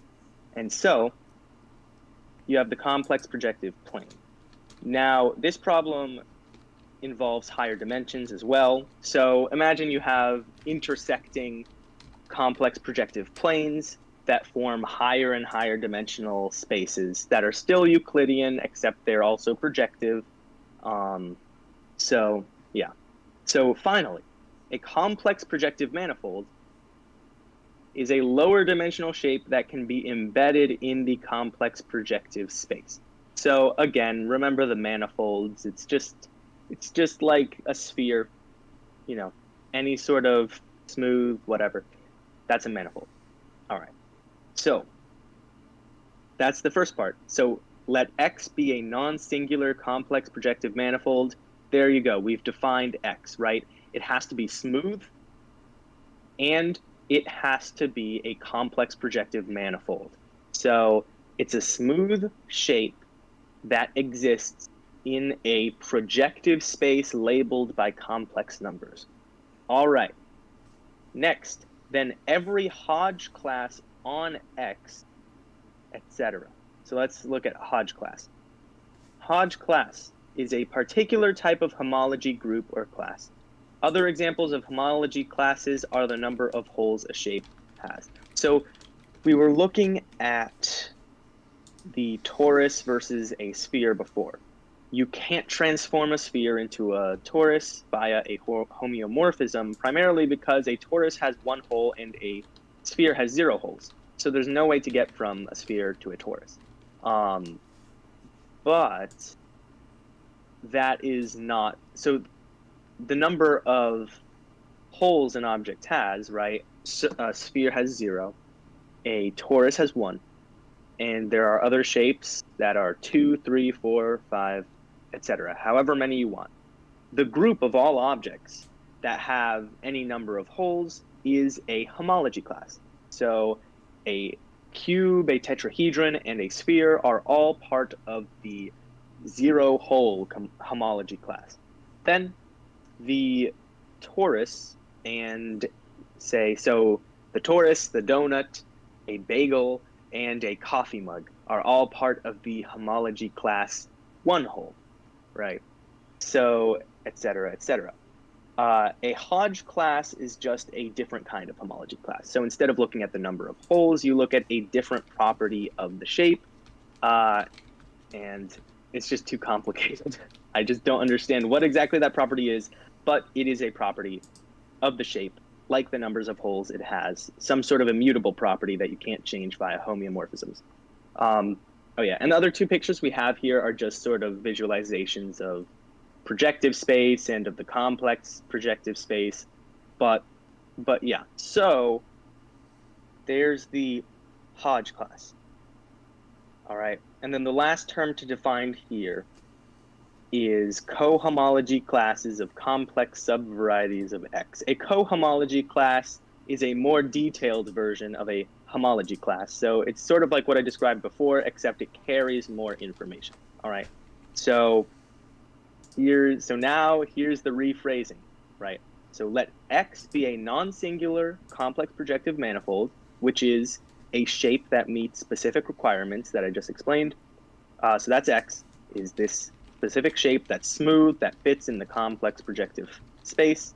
Then every Hodge class on X is a linear combination. So a linear combination is really simple. It's just like, say you have one group and another group. A linear combination would be this group plus this group. With rational coefficients, mean that the coefficients have to be whole numbers or can be represented by fractions. So half of this group plus 2/3 of this group give you the new class. So every Hodge class on X is a linear combination with rational coefficients of the cohomology classes of complex subvarieties of X. So what this means is that Hodge classes are complicated things to consider. It's hard to think about Hodge classes. It's hard to like know what they are and work with them. But if this conjecture is true, then we can prove, if the conjecture is true, then that means that every Hodge class is actually composed of cohomology classes in a linear combination, and cohomology classes are easier to work with. So instead of having to work with a Hodge class, you just work with a combination of cohomology classes that are simpler. So that's the conjecture. And interestingly, the conjecture has been proven for 3 dimensions and lower, but not in the general case. So you have to prove every single dimension, 18 dimensions, 24 dimensions, 362 dimensions. You have to prove all of that to get the Millennium Prize problem for this one. I would say this would not be my choice of if I had to solve one of these. I'd be like, let's skip this one. You know, it's like, which one is easiest to get the $1 million? I'd be like, I'm not going with this one. I'm not doing the Hodge conjecture. Yeah, so, it's a bit much. Yeah. Any questions? It's a bit much. And it's so abstract, I just can't really think of any practical application of it, but helps with topology. Yeah, that's exactly what I was going to say. I was going to say it's very similar to the Poincaré conjecture, in which if you solve this, you're just making topology that much easier, because you're taking it away from topology and moving it back into like normal shit that normal people do. Yeah. Again, being able to assign mathematical values for this kind of stuff, like it's really the definition game is really what it is. If you can make universal definitions for stuff, then you make whatever, like, and that goes obviously beyond just math. If you can get universal definitions for complex ideas, you make expressing those ideas, working with those ideas, manipulating that stuff that much easier. So the more of these conjectures that we solve, the easier topology will be. Not to say that it's going to be any walk in the park, but it'll definitely be at least slightly more walk in the tolerable. Mobius strip park. Yeah. You walk through the park, you walk long enough, and then now the park is upside down. You keep walking another distance, and then you're back, and it's right side up again. The Mobius strip park. Yeah. So that would be a nice amusement park. What do you think, the Mobius strip park? It'd be very interesting, to say the least. Mobius World. Mobius World. Sci-fi setting. Yeah. Space opera kind of thing. Mobius World. But yeah, so there's the Hodge conjecture. Kind of complicated, and still we only gave you like a general kind of thing of what it means. But again, to recap and summarize that, it is that when you have a specific shape, you can break down this complex idea into simpler parts that are easier to work with.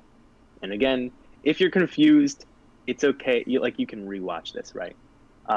Because this records, and so you can rewatch this on YouTube if you want to hear the explanation again, because that will be helpful, I think. To hear an explanation multiple times is usually helpful. And again, feel free to ask any questions in the chat or the comments if you're watching this later. I'll try to answer those. So, next one, the Riemann hypothesis. I love this one because it's so simple, comparatively. Comparatively simple. It's simple to me, I guess. The P versus NP problem, I suppose, is simple as well, but this one really just boils down to solutions to one function. And I'll explain that in a bit, but let's get into it. So this is the oldest one. It's related to infinite series and complex numbers. It was posed in 1859 by Bernhard Riemann in his paper on the number of primes less than a given magnitude. So that gives you an idea of what the practical applications of this are going to be. but let's get into the hypothesis specifically. Quote, the real part of every non-trivial zero of the Riemann zeta function is 1/2. So let's get into this. Let's start with the zeta function. The zeta function is the function that is an infinite sum of 1 to the power of n plus 1/2 to the power of n plus 1/3 to the power of n plus a fourth, a fifth, etc., etc., right? Now, this function doesn't have solutions for all real numbers. It only has solutions for numbers greater than 1, this zeta function, and I'll explain why. So let's take the example n equals 2. This is going to give you the sum of the inverse squares. So this is going to give you 1 plus a quarter plus a ninth plus a 16th, and that converges to a given value. Euler proved that value to be pi squared divided by 6, and everyone was like, wow, good job, because that was a hard one to figure out in, like, you know, the 1700s. Mm-hmm. Now we're pretty good with infinite series, but yeah, so that is, so n equals 2 gives you a convergent value. And what that means is that it converges to a given number, pi squared over 6. Now, let's take a number that's outside of the domain of the zeta function, like 0. If n equals 0, then we know that any number raised to the power of 0 equals 1. So 1 to the 0 is 1, plus 1/2 to the 0 is 1, plus 1/3 to the 0 is 1. So when you have the input n equals 2 to the zeta function, the function is asking you, what is 1 plus 1 plus 1 plus 1 plus 1 plus 1 plus 1 forever? There is no solution to that, obviously. The answer is infinity, so it's undefined, right? Yeah, it's undefined for 0. Mm-hmm. Another example would be -1. Because if n equals -1, then you're just doing the inverse of an inverse. So you'll have 1 plus 2 plus 3 plus 4 plus 5. That is also undefined, etc., etc., right? It's an infinite sum here. So the zeta function is only defined for numbers greater than 1, not including 1, because it might seem like that it might include 1, but it actually doesn't. N equals 1 is basically just the harmonic series, and the harmonic series is known to be a divergent function. I don't know who proved that, but whoever did, I'm just going to guess it was Euler, because if you guess that Euler did something, like, half the time you're correct in math, because he did a lot of things. Mm-hmm. But the other half is just Newton. N equals 1 gives you 1 plus 1/2. Yeah, pretty much. Yep, it's, there you go. But n equals 1 gives you 1 plus 1/2 plus 1/3 plus 1/4. That is divergent. Even though it might not seem like it, if you want, you can try and find the proof, which is out there somewhere. Look up something like sum of the harmonic series divergent proof. But that's not the point. So what Riemann did is Riemann liked to work with complex numbers, which is a field of math called complex analysis. And he said, oh, what if we just put complex numbers into this equation? What sort of fun, wacky answers might we get? And so he tried some complex numbers because he likes complex numbers, and he tried numbers that are non-integers, right? So he did like 1.5. He put 1.5 into the zeta function, which converges. It gives you some number because it's basically the, it's like the harmonics. Well, so it's just 3/2, something to the power of 3/2. So it's 1 to the 3/2 plus 1/2 to the 3/2. Hard to say, it's a mouthful, but that converges. Then he tried other things. He tried like 2 plus I, 2 minus I. We talked about complex numbers just before. So if you, I don't know, if you're skipping around, go back there. You can talk about that. Hodge conjecture, we talked about complex numbers. So Riemann looks at the zeta function for all complex numbers, and he finds that the domain holds true in the complex realm. So the zeta function is only defined when your input is greater than 1. And what that means is that complex numbers that have, so every complex number has a real component and an imaginary component. It doesn't matter what the imaginary component is to this function. It's always defined. It doesn't change whether or not it's defined. It only matters what the real part is. And the real part has to be greater than 1. So 2 plus I will work, 2 minus I will work, 0 plus I will not work. 0 minus I will not work, right? But then what Riemann did is something called analytic continuation. And what that is that he looked at the results of the zeta function on the complex plane, and it like created a shape. And he's like, oh, well, this shape could be continued very nicely. I mean, imagine, obviously this is, simplifying, but imagine you have a graph, you have a function on a graph, and that function creates half of a heart, but it's undefined for the left half. You might be tempted to just, draw the other half of the heart, right? It just fits. It just makes sense. That is what continuation analysis does. It uses derivatives to basically create the other half of the function for a domain in which it's undefined. Because the zeta function is undefined for numbers less than or equal to 1. But what Riemann did is he used analytic continuation to extend the function into all of those negative numbers, which is all the numbers less than 1. So that's nice that he did that. And this new function is not the same as the zeta function. It is the Riemann zeta function, named after him because he, discovered it.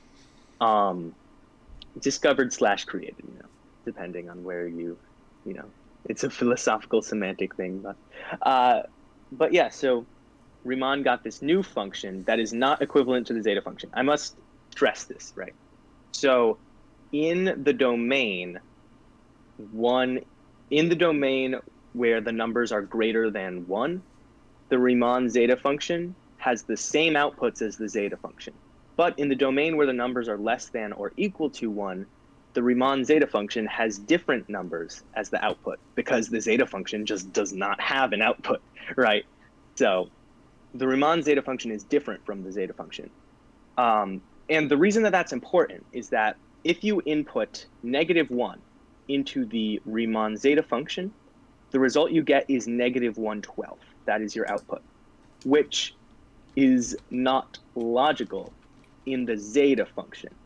And so it's sort of like a math meme, I guess you could say, is this equation. 1 + 2 + 3 + 4 + 5 ... equals -112. That's the meme, right? And can you think about why that makes sense in it kind of makes sense, but it doesn't make sense.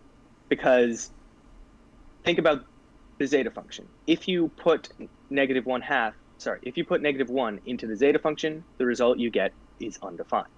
But if you put -1 into the Riemann zeta function, the result you get is -112. And so people the meme is to make the felonious assumption that -112 equals 1 + 2 + 3 + 4 + 5, which is illogical, right? Mm-hmm.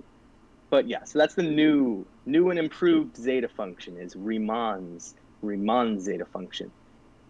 So Riemann studied this new function that he created, and he asked himself, he was wondering, where are all the zeros of this function? Where do the zeros lie? And a zero of a function is simply wherever the output is 0. So it's the set of inputs that give you an output of 0. Say for the function y = x², the 0 is x = 0, because when x = 0, y = 0. If you're looking at y = x² - 1, the zeros are x = -1 and x = +1, because if you input either of those numbers into the function y = x² - 1, the result you get is 0. So Riemann was looking at the zeros of the Riemann zeta function. And he noticed that there are two distinct sets of zeros. The first set is what he calls the trivial zeros. And those are -2, -4, -6, -8, etc. All of the negative even numbers. So all of the negative even numbers, if you input them into the Riemann zeta function, will give you a result of 0. So -2 gives you a result of 0 in the Riemann zeta function, which again is one of those. Remember, Riemann zeta function is not zeta function. In the zeta function, -2 will be undefined, not 0, because -2 in the zeta function would be 1 plus 4 plus 9 plus 16, which is obviously not 0, right? So, so the Riemann zeta function has one set of zeros on the real axis. Riemann says, those are trivial, I don't care about those, I'm not looking at those. The other set of zeros, Riemann proved, must lie between 0 and 1/2, or sorry, 0 and 1 on the complex plane. So that means you could have something like 1/4 or 3/4, but you could also have 1/4 plus I, 3/4 minus I, 1/2 plus 100I, right? So you may think that the domain between 0 and 1 is very restrictive, but there's actually an infinite number of numbers between 0 and 1 anyway. But when you add in the complex dimension, you can go up to infinity, right? It's a very broad strip. This area, this domain, is called the critical strip because it is where the critical non-trivial zeros lie. Now, Riemann's hypothesis specifically is saying that the non-trivial zeros lie on the 1/2 line. So every non-trivial zero has a real part 1/2 specifically. So what that means is that Riemann is saying acceptable non-trivial zeros are 1/2, 1/2 plus I, 1/2 plus 2I, but not 1/4 or 3/4. Now this is different from what we know. Riemann was able to show that the zeros must lie between 0 and 1. He proved this, right? But he made the further guess, he made the hypothesis, well, I found a lot of zeros where the real part is 1/2, so I'm just going to guess that they're all actually 1/2. I can't prove it, but I can prove that they're all between 0 and 1. And I can show that I found a lot on 1/2, so I'm just going to guess that they're all 1/2. So the difficulties with proving the Riemann hypothesis. So it's fairly easy to prove it wrong. And the way to do that is to find a non-trivial zero that does not lie on the 1/2 line. Simple as that. If you were able to find some complex number, $1 million complex number right here, it's as simple as this to get an answer, the answer no. If you just do something as simple as find that -1/3 plus 100I is a zero of the Riemann zeta function. It's not. But if you could prove that it was, which is as simple as plugging it in, there you go, $1 million, because you've proved the Riemann zeta function, you proved the Riemann hypothesis wrong. Because all the Riemann hypothesis says every non-trivial zero has to lie on that 1/2 line. Every non-trivial zero has to be a complex number with a real component 1/2. And so if you can find one complex number that doesn't have the real component 1/2, but that does have a zero as a result to the Riemann zeta function, then you have proved the Riemann hypothesis incorrect. And that will get you $1 million. But there are difficulties with doing that. This one group of researchers got a supercomputer, all right? And they set it running for days. And they said, all right, supercomputer, we want you to test a ton of random complex numbers that aren't on the 1/2 line, and just test them, put them into the Riemann zeta function, calculate the solution, and give us back the answer.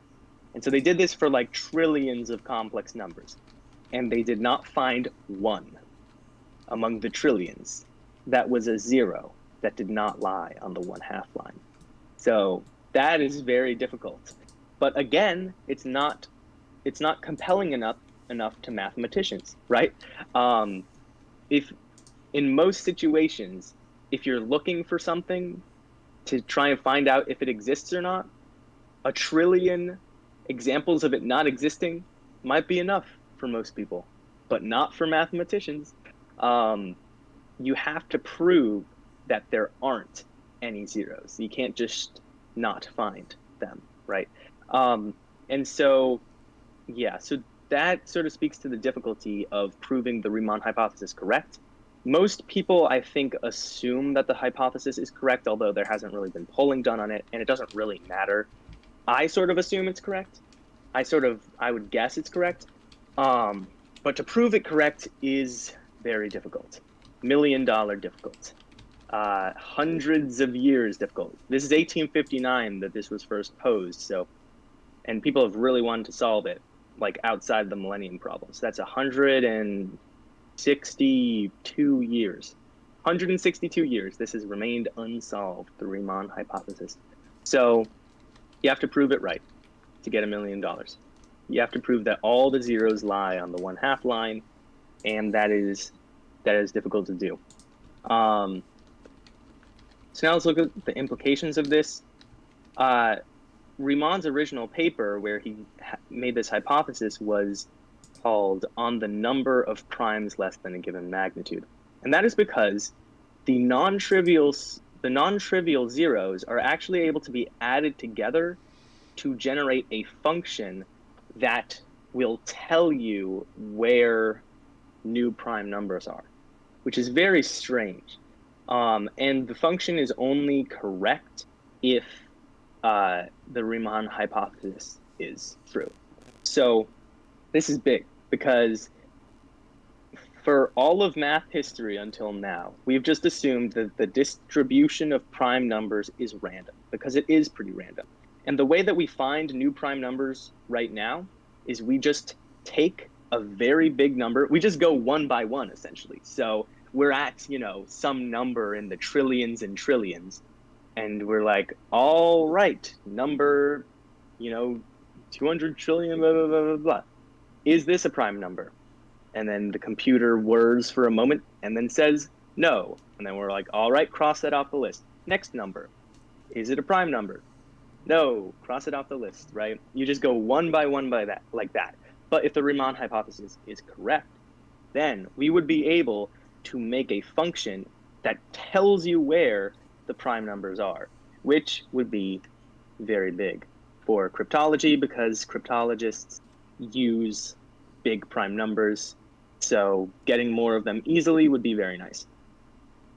And it would just be a big breakthrough because, again, primes have got to be one of the most random things in math.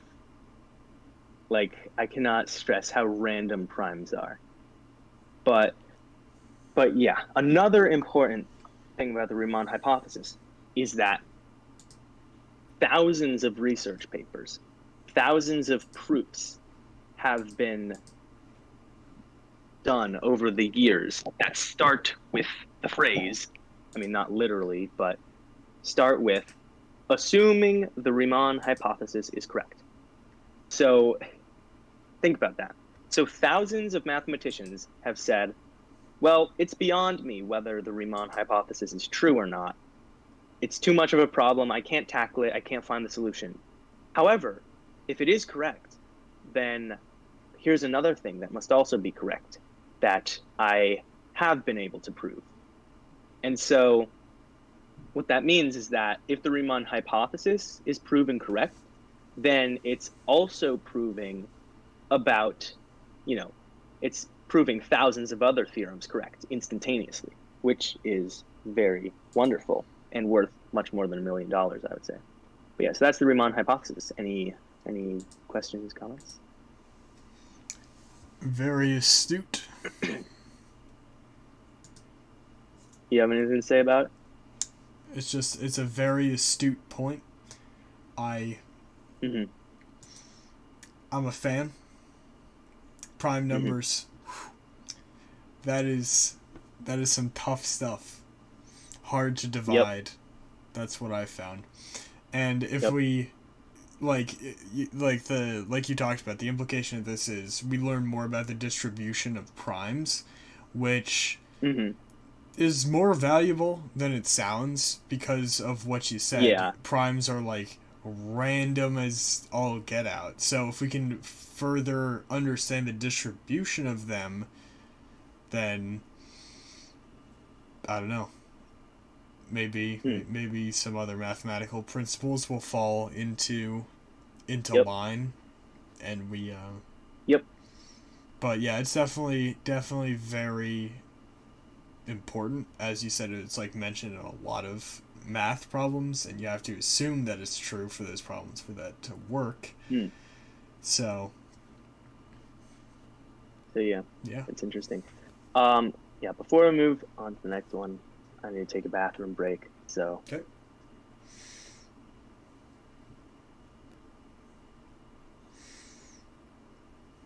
Hello there. Welcome to the 128 seconds live stream. I hope you're enjoying this episode so far. A lot of math, but it's more like conceptual stuff, and that's what I've found as you go up in like levels of anything really, like science, math, English. It's less about the actual itty bitty gritty details of, oh, you got to figure out the derivative of this number if it was, divided by this other number. It's more hypothetically, if I was to approach infinity, but with these restrictions, what would happen? And then you explain it like verbally, So it's a lot more conceptual stuff. It's a lot more hypotheticals. It's a lot more hypotheses, like the Riemann hypothesis. Same thing in science. Hypothetically, if I were to heat this solution to this temperature and then drop a metal ball at this temperature into it, what would happen hypothetically? That one is a little more math, but you get what I'm saying. Just hypothetical stuff, because when you actually get into the field, sure, you are absolutely going to be doing the like base details associated with it, because that's how you're just going to get your work done. But in order to advance that field, that's where that higher level of thinking, oh, hypothetically, if this was to equal this, how would that have an effect on X? That is how you advance the field. That's how you come up with hypotheses, because all of these guys, when they were coming up with these problems, they saw principles and they took them and they were like, so if that's true, I wonder about this. And that's the key part. When you start wondering about stuff rather than simply just plugging things into formulas or just doing problems that are handed to you, when you start wondering about things and actively making your own problems and trying to come to your own solutions, that's when you know that what you are doing is advancing that field to, whatever percentage. You might not be Einstein or Bernard Riemann, but at least, you're pushing it forward. And that's the most important thing. Yep. Well said. Yeah. So the next problem. Yes. The All beast. Right, here we go. She's back, lads. This one's a bit of a meme. Yep. This one, oh boy, this one. Okay. Season the 1 Yang villain. Mills, existence and mass gap. So, this is a problem in quantum physics that was. It's sort of strange how you could say it was posed, but different parts of the groundwork of this problem were laid in the early 1950s. So the concepts that are used in this problem were created in the 1950s. And then the Clay Math Institute sort of formalized the question in the year 2000, but the question existed before. It's just a sort of kind of weird question. It's like multiple questions sort of together. But let me just read the problem because it's a racket. All right. Quote, prove that for any compact simple gauge group G, a non-trivial quantum Yang-Mills theory exists on R4 and has a mass gap delta is greater than 0. Existence includes establishing axiomatic properties at least as strong as those cited in Streeter and Whiteman 1964, Osterwelder and Schrader 1973, and Osterwelder and Schrader 1975. Word salad.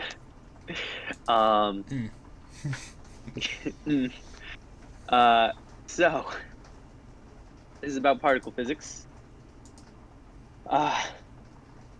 Let's just get right into it. So a compact simple gauge group is a set of symmetries between different fundamental particles. It might sound like overly simplistic, but a compact simple gauge group it's like the symmetries of sets of particles. And so this is really weird because it's quantum physics, but it's a lot of abstract mathematical thinking. So it's thinking about quantum physics and the particles that make up the universe as groups in a set. So it's sort of like set theory if you think about sets, and set theory is another sort of interesting one. And basically for this problem concerns two types of groups, abelian groups and non-abelian groups. And these are, set theory, group theory, but we'll talk about that, in a little bit. Next, you have a Yang-Mills theory. So a Yang-Mills theory is just a theory of quantum mechanics that, uses a mathematical equation for a background. Then the next part is the mass gap, and the mass gap is the minimum mass for a particle, so a quanta of energy. You may have heard of the photoelectric effect to explain the idea of quantum mechanics, and this is basically that. This is all about the energy states and the way that this behaves in quantum mechanics, and that is that you can't have arbitrarily small units of energy. When an electron is in an atom, it can move from the ground state to the first excited state, but it can't move to the half excited state. So what that means practically is that to move an electron takes a certain energy barrier, a like hump to get over, a bump in the hill, and so what that means is that you can't just use 1/10 of the energy necessary to get 1/10 of the way there. It's all or nothing. So the mass gap basically says you can't create an arbitrarily small particle. There's going to be a minimum mass for the particle, and you must have that much energy, at least that much energy, to create a particle, period. So that's the mass gap. That's quantum physics.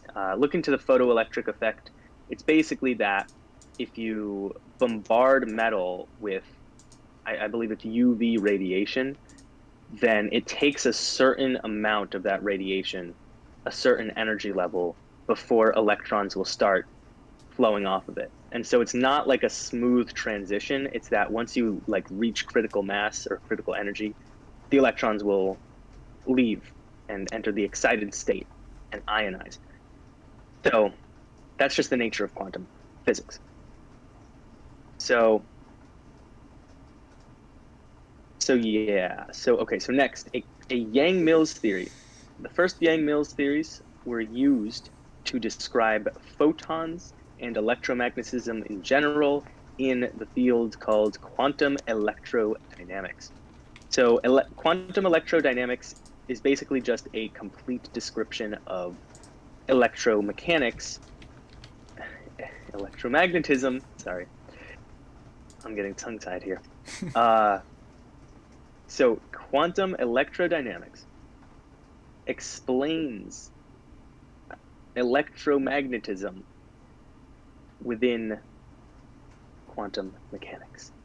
So electrodynamics is actually very interesting, quantum electrodynamics, because it is a mathematical description that is actually consistent with relativity, which is very fascinating, because it's the age-old feud that we've referenced many times on this live stream, that you can't reconcile quantum physics with relativity.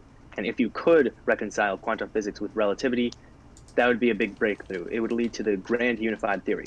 So quantum electrodynamics is just a piece of quantum mechanics, but it does actually have consistency with relativity, which is very wonderful. And so, just like many theories in quantum mechanics, it actually has a precise mathematical definition behind it. That is not the thing on the right, but the thing on the right is an example of this. This is the Lagrangian form of the Standard Model on the right. Lagrange, our oldest enemy. Yeah. Jesus well, Christ. Lagrange didn't come up with this. He came up with the method form, by which yeah. people did this. But yeah, look by at this association. Look at this wall of text. Yep. Wall of text. Wall of text. It's very, yeah, exactly. It's so complicated, but this is the Standard Model mathematically written. I imagine that quantum electrodynamics has a similar horrible equation, and that equation is the Yang-Mills theory of quantum electrodynamics, which is consistent with relativity. So the Yang-Mills existence and mass gap, then, is about quantum chromodynamics. And so chromodynamics is about the strong nuclear force, about gluons and quarks and those sorts of interactions, the strong nuclear interaction.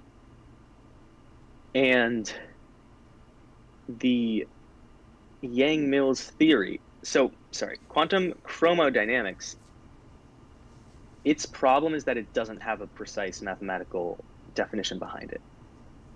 So quantum chromodynamics is used by particle physicists. It's accepted as true by particle physicists. They say, yeah, this works because they've done experiments in particle colliders and they've looked at the results, and the results match what is predicted by quantum chromodynamics. However, quantum chromodynamics does not have an equation behind it. Particle physicists, they're like, that's all right. We don't really care. I mean, they kind of care, but they're like, well, it works.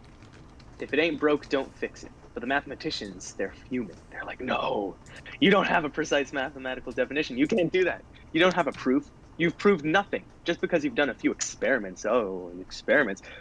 Again, mathematicians, very particular. They're like, you have to prove it mathematically. You can't just do a few experiments and then call it a day. And so the mathematicians, that is basically what this problem is. They're insisting on the creation of this sort of equation that is, so the equation would prove that a Yang-Mills theory exists for quantum chromodynamics because the equation is the theory, right? And then it would also have to prove that there is a mass gap in quantum chromodynamics, which is the minimum size of things that can exist. So the interesting things about this problem is that solving it doesn't really do much if you think about it, because we already have quantum chromodynamics, but it could lead to further unification between quantum mechanics and relativity.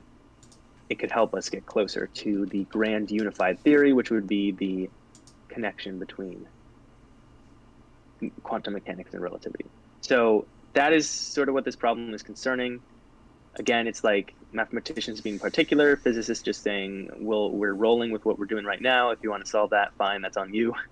What would you say the better name for the unifying theory is? Would you say the better name is general mechanics or quantum relativity?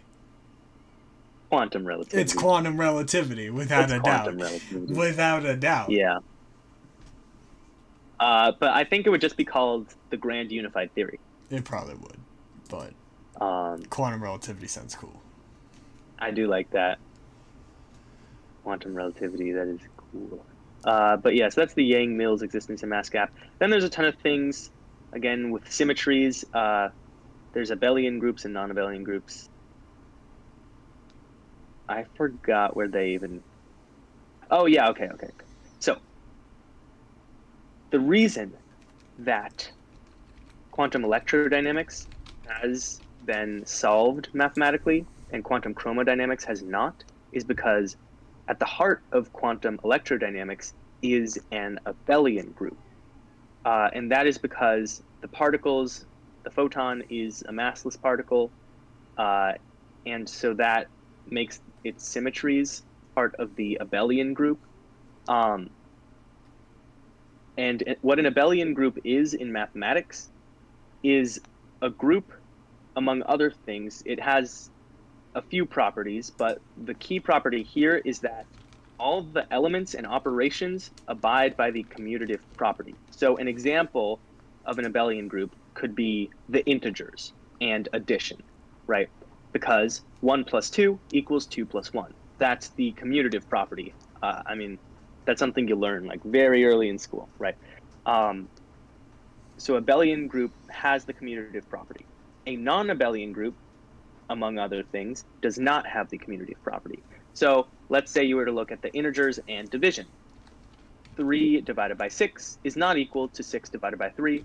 No commutative property, therefore not an abelian group.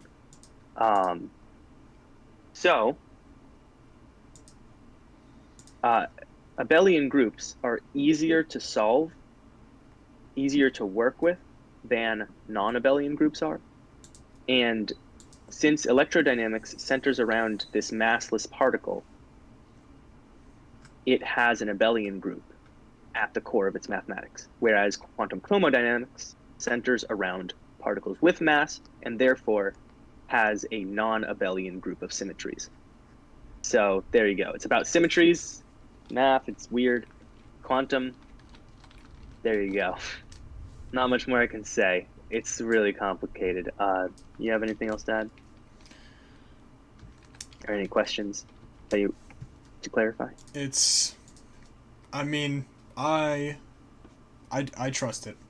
You know, I'm willing to overlook the mass gap. I'm willing to be the better man and acknowledge that everything has faults. Some physicists obviously cannot, but I will take the high road in this situation, and I will simply ignore the mass gap. Okay. Well, there's supposed to be a mass gap. Yes. All right, anyway. We have chat. Adam Rudin says, amazing how much research you both must have done for this episode. Great job, guys. Now. Yeah, both of us. With that comment, I'm trying to think in my head whether or not that comment from the account of Adam Rudin was written by Adam Rudin or by Barry Rudin, who previously commented. I am not entirely sure. I'll have to ask them later. But anyway, let's just go to the next problem. Oh, this is a fun one. Oh boy. Navier-Stokes existence and smoothness. Look at this thing on the left. Beautiful. Damn. Aerodynamics. It looks like if the Predator blew a vape cloud. I think that could be a heat map of exhaling, but yeah.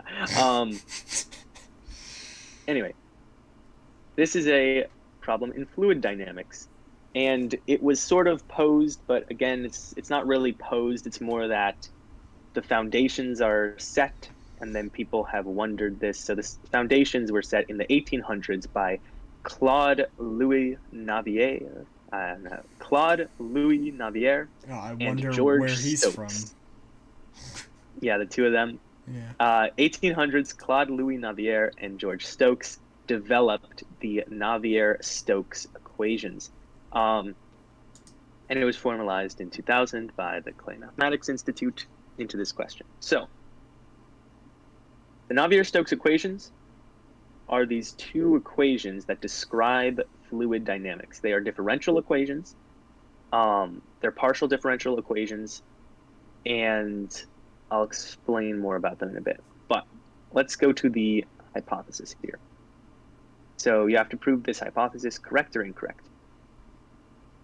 Quote, in 3 space dimensions and time, given an initial velocity field, there exists a vector velocity and a scalar pressure field, which are both smooth and globally defined, that solve the Navier-Stokes equations. So it's a mouthful, but it's actually not that bad, I would say. So let's see. I have to think about how I'm going to explain this. Okay. So the Navier-Stokes equations describe the change in velocity of a fluid over time because they are differential equations. And what they are is essentially a restatement of Newton's second law and like conservation of momentum. Basic physics principles are reflected in these equations. So it says that the change in velocity of some part of a fluid is going to be related to the forces acting on a fluid, F equals ma. And so these equations describe how pretty much all fluids operate, all the Newtonian fluids. So like water, most importantly, I would say, is water and air.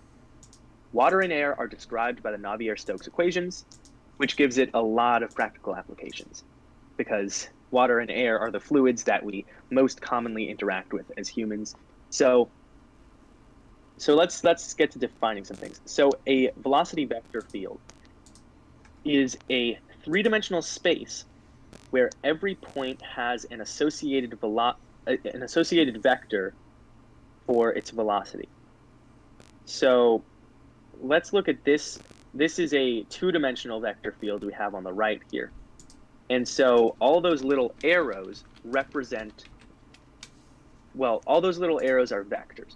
But if this is a velocity vector field, then all those arrows represent the velocity of that given point in space. And so if this were a fluid, right, and this were the velocity field describing the fluid, then what you would be seeing is the fluid would be moving like this or like this, right? Because that's what the vectors say. So that's what a vector field is. It's basically a way of looking at the velocity at every single point. But yeah, so next are the Navier-Stokes equations. We just explained those. But another key thing is that they're non-linear partial differential equations, and that makes them hard to solve. So that gets down to the crux of this question. So Navier-Stokes equations can be solved numerically, or sorry, solved analytically. I forget what it is. I think it's, numerically. So to solve a differential equation numerically doesn't actually mean to solve it. It means to approximate it. It means to basically say how much will the answer, this is hard to say, but okay. So differential equations concern rates of change, right? And so if you have a differential equation that's going to predict the velocity of an object, then answering that numerically is to go step by step in a calculation, to use small time steps and to go, okay, after 1 second, how much will the velocity change? Okay, write that number down. Let's go to the next second. How will the velocity change? And you just continue like that. So that's not completely accurate, but if you use very, very tiny, small time steps, it gives you a fairly accurate answer. And the smaller you use, the more accurate it is. And if you could do infinitely small time steps, that would give you a precise answer, because that's just calculus, infinitely small changes. So what this means is that the Navier-Stokes equations, we use them on a daily basis for anything that requires fluid dynamics. We take an initial set of conditions, like, say, the weather patterns today, right now, the wind speeds of every position on the planet right now. We take that, we put it into a computer, and then the computer predicts a few days in the future. So there are a few basically limitations here. And the first one is that you have to use an approximation of a vector field. You can't have a vector field for every single position in space because there are an infinite number of positions in space. So if you're trying to model airflow, say, across the entire planet, then you need to make some approximations. So you could do something like make the planet into a grid and say, you know, all the air in this square kilometer, all the air in this square kilometer, and use that. It's an approximation. And then the other way that it's approximated is that it's approximated in time. You can't get indefinitely small units of time. So you can have the computer go step by step by, say, 1 second intervals, and you can have it go like, okay, given the average wind speeds in 1 kilometer squares for this point in time, how will it change in 1 second? All right, now that we know how it changed in 1 second, how will it change in 2 seconds? And then you continue from there. That is how we do weather forecasts, right? And again, these are just approximations, and they slowly become incorrect. And that is why weather forecasts stop after 7 or 10 days. That's why, because we have the Navier-Stokes equations, and we can solve them numerically, but those solutions are just approximations to the real solutions. And that means that we don't have a real accurate, 100% accurate answer. And so eventually everything falls apart and you can no longer model into the future. You know, if you were to try to use the Navier-Stokes equations with current computing power to model, you know, what the weather will be like 1 year from now, your answer will be completely wrong. Like, there's no way, right? That's why weather can't be 100% predicted. It's because we only have a numerical, not an analytical solution to the Navier-Stokes equations. So what this Millennium Prize problem is asking you to do is to find a analytical solution to the Navier-Stokes equations in 3 dimensions. And then also what you have to prove is that it is smooth and globally defined. So this is another interesting thing, is that when you plug in the Navier-Stokes equations into different situations, occasionally you'll get individual points where the airspeed is infinity. So if I were to say, I'm going to model all the motion of all the air in this room over the next period of time, with the numerical solutions to the Navier-Stokes equations, you'll get weird things like, all right, this individual point right here is going to have a velocity of infinity in that direction, which makes no sense because air cannot go at an infinite velocity. Nothing can do that because of the maximum is light speed. But if we were to get an analytical solution to the Navier-Stokes equation, that analytical solution should be accurate to real life circumstances. And if it is accurate to real life circumstances, then it will not generate weird points at infinity, right? So yeah, that's what the Millennium Prize problem is asking. It's asking you to find a solution to this differential equation, which it's like, sounds easy enough, but it's very hard to solve nonlinear differential equations, and particularly this one. So another interesting thing is that the Navier-Stokes equations have been solved in 2 dimensions. So if you have a 2-dimensional world, you know, 2-dimensional vector field, 2-dimensional river, 2-dimensional anything, the Navier-Stokes equations actually work. And you can, I mean, they work anyway, but they actually give you a analytical result. You don't have to use numeric computation. So yeah, And the applications of Navier-Stokes equations go everywhere. Any fluid, like so many different fluids work.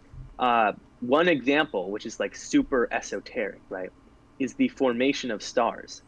The formation of stars can actually also be modeled by the Navier-Stokes equations because it is another branch of fluid dynamics. Specifically, and this is a fun word that I didn't know before, it involves electrohydrodynamics or hydroelectrodynamics, something like that. Because the fluid in the star is governed by both gravity and electromagnetism. It's just really fascinating. So this has broad, wide-reaching implications. Because if you could get an analytical solution to the Navier-Stokes equations, then you could accurately predict the motion of any fluid from any given starting state. And you may think that this would allow us to, say, 100% accurately predict the weather, but that's not the case because we don't know all the inputs. We don't know, we wouldn't actually be able to get 100% accurate weather prediction if we solved the Navier-Stokes equations. We'd be able to get pretty close, but still not 100% because, again, you would have to know the airspeed at every single point from the start. You know what I mean? And we can't know that. Like, even in any given time, ignoring predictions, right? Right now, we can't know the airspeed at every single point on Earth, right? And also, we can't know the forces operating on the air at every single point on Earth. You know, I wave my hand up and down, bam, new force. I've just totally thrown off the entire weather system, right? And what that means is that we would be able to get more accurate solutions with the Navier-Stokes equations, but not 100% accurate. So it's not like this would break the universe, because having 100% accurate predictions, I think, would sort of break the universe. But yeah, so that's what the Millennium Prize problem is asking for. It's asking you to solve this differential equation, which I think would be pretty cool to solve. Do you have anything to say? Yeah, this one would be really useful more on a down to earth scale, I guess, both literally and figuratively. Yep. I'd like to see it solved. I'd like to solve it. Yeah. I encourage all of you watching to solve it so that we have a little easier time out in the math field, because Lord knows some of us have struggled fourth quarter. But yeah, I like this problem because practically it's like it's not that important. Like, you know, car companies, when they're designing a car, they use the Navier-Stokes equations, but they're fine with the numerical solutions to it. Even airliners, when they design an airplane to be aerodynamic, they're fine. They're like, yeah, we don't need, we just use the numerical solution. But having an analytic solution would help us understand things like turbulence, and give us more accurate predictions. So yeah, it's really interesting. Turbulence in physics, surprisingly, like in fluid dynamics, is not very well understood because it's like chaos theory kind of stuff. You know, if the butterfly flaps its wings in, you know, on one side of the planet, can it cause a hurricane on the other side of the planet? That kind of thing. But the Navier, getting a real like analytical solution to the Navier-Stokes equations, which would be another, so an analytical solution in differential equations means another equation that isn't a differential equation. So just a normal equation like y equals mx plus b, except these are vector equations, but so it's slightly different. But basically, it's going from this differential equation to a equation that doesn't have derivatives and stuff in it. So yeah, that's all I have to say about that. Go on to the next one. All right. Finally, the seventh problem is the Birch and Swinnerton-Dyer conjecture. So right here we have two guys. We've got Brian Birch and Peter Swinnerton-Dyer, in 1965, they made a paper called Notes on Elliptic Curves Part 2. And they sort of proposed this conjecture in here. And the conjecture, so Birch and Swinnerton-Dyer, they developed an equation to determine the number of rational points on any given elliptic curve.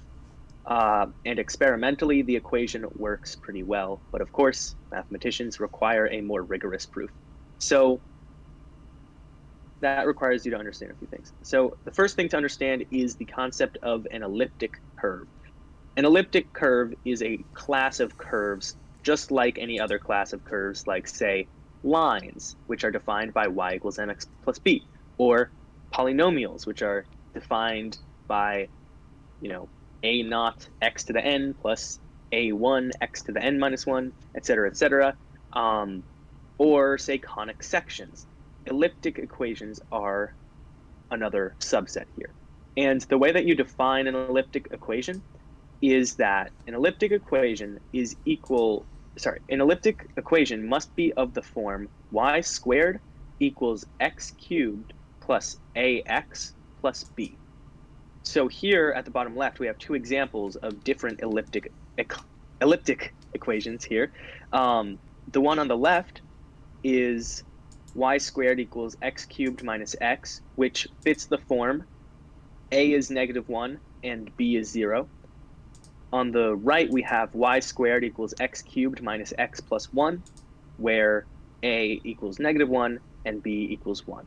So that's the form of an elliptic equation. And that's the kind of equations that Birch and Swinnerton-Dyer were studying here. So next up, a rational point. So a rational point, not an irrational point. A rational point is a point on an elliptic curve, or any curve, or not even on a curve, just on the plane, where it's an ordered pair of rational numbers. We talked about rational numbers earlier, but the definition of a rational number is that it can be described by a ratio of two integers, p and q. So a rational number is any number that is equal to p divided by q, where p and q are both integers, so whole numbers. So this includes integers, whole numbers themselves, but it also includes fractions, like 1/3. That's a rational number. So any sort of rational number, things that are not rational numbers, pi, random string of digits that goes on forever, all those are not rational. They're irrational. So a rational point is a specific kind of point where both numbers in the ordered pair are rational numbers. And Birch and Swinnerton-Dyer figured out a way to determine the amount of rational points that were on any given elliptic curve. They created this function, or sorry, I'm not sure if they created it. I think they created it. So the I'm actually not sure if they created it because it's named after other people. But I don't know. Maybe they developed the technique further, but they were involved somehow. This function is called the Hasse-Weil zeta function. The Hasse-Weil zeta function, spelled Hasse-Weil,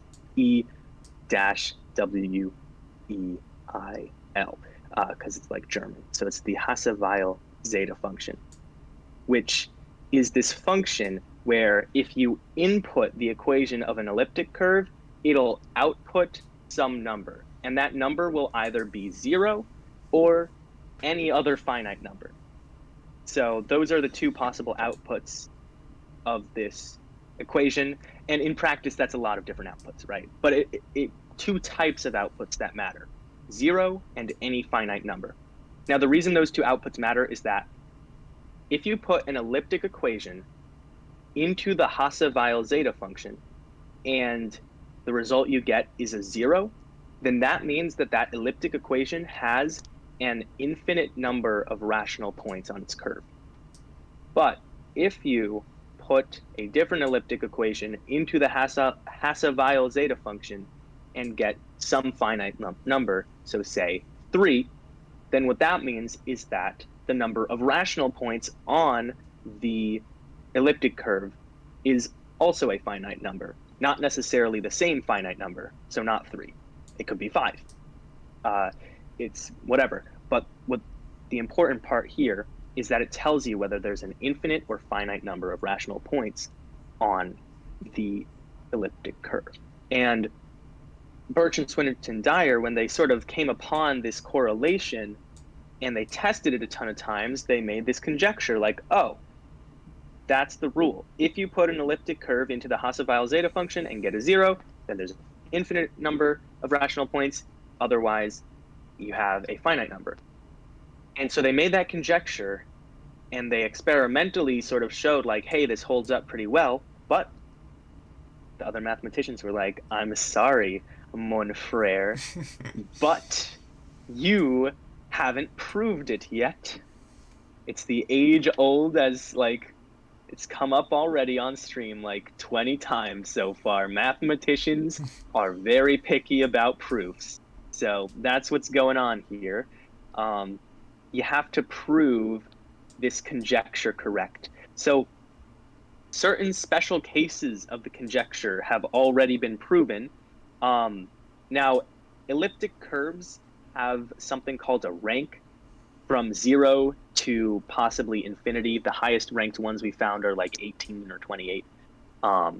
But that's not it's not important to explain what defines an elliptic curve by like how the rank is defined. Okay, just know that every elliptic curve can be described to have a rank between 0 and some very large number. However, the vast majority of elliptic curves are of rank 0 or rank 1. And this, I forget who, but someone proved that for elliptic curves of rank 0 and 1, the conjecture is correct.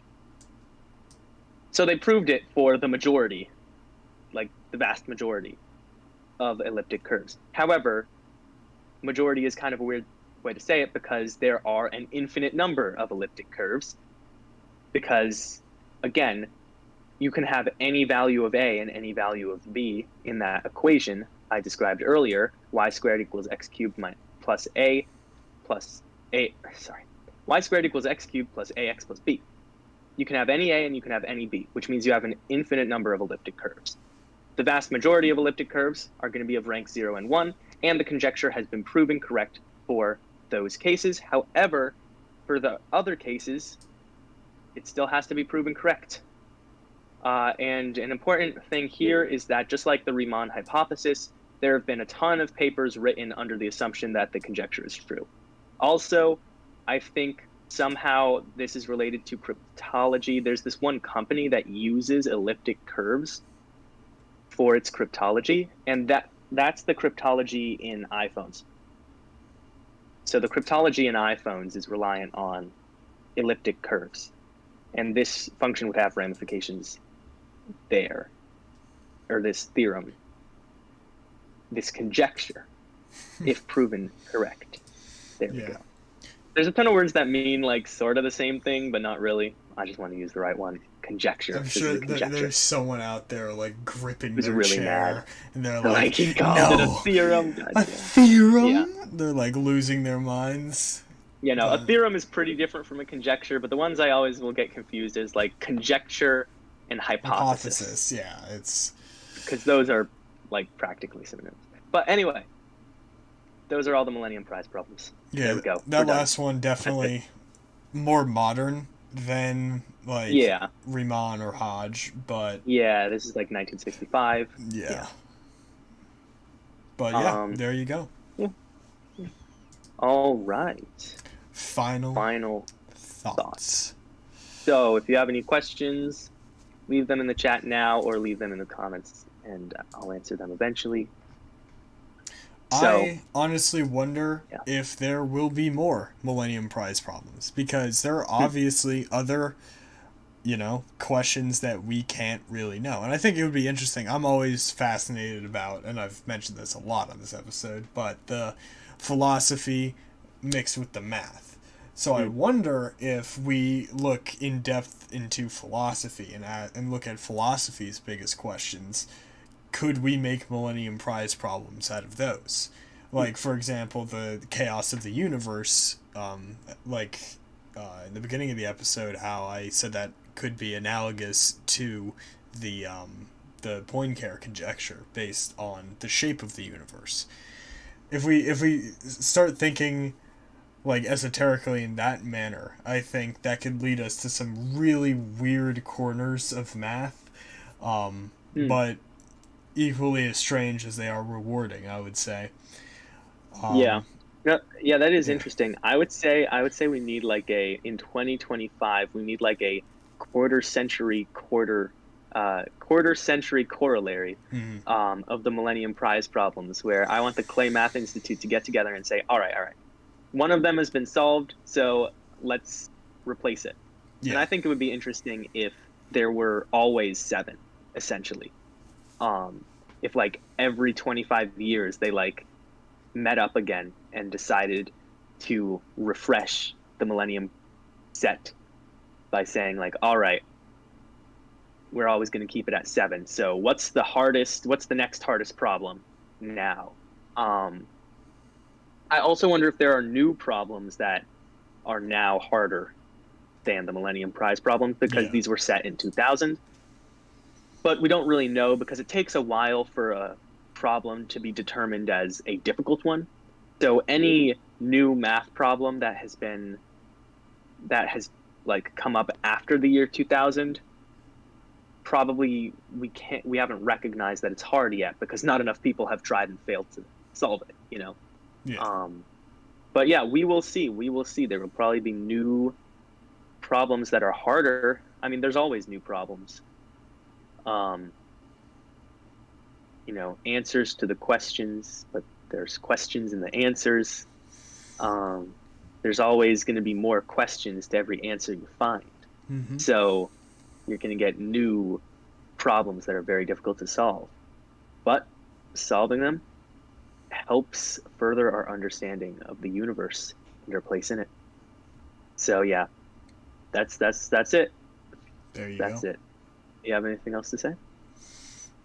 Nothing left. I think our work is cut out for us, isn't it, Max? All right, yeah. Oh no.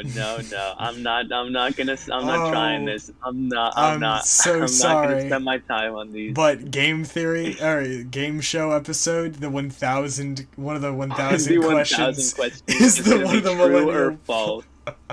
Yeah. Is the Riemann hypothesis correct? Justify your answer with proof. No. Oh Lord. Yeah, that would be great. Just on like an episode of Jeopardy. Just like someone asks, true or false? Or no, wait. Like something like they just say the Riemann. Anyway. Yeah. Whatever.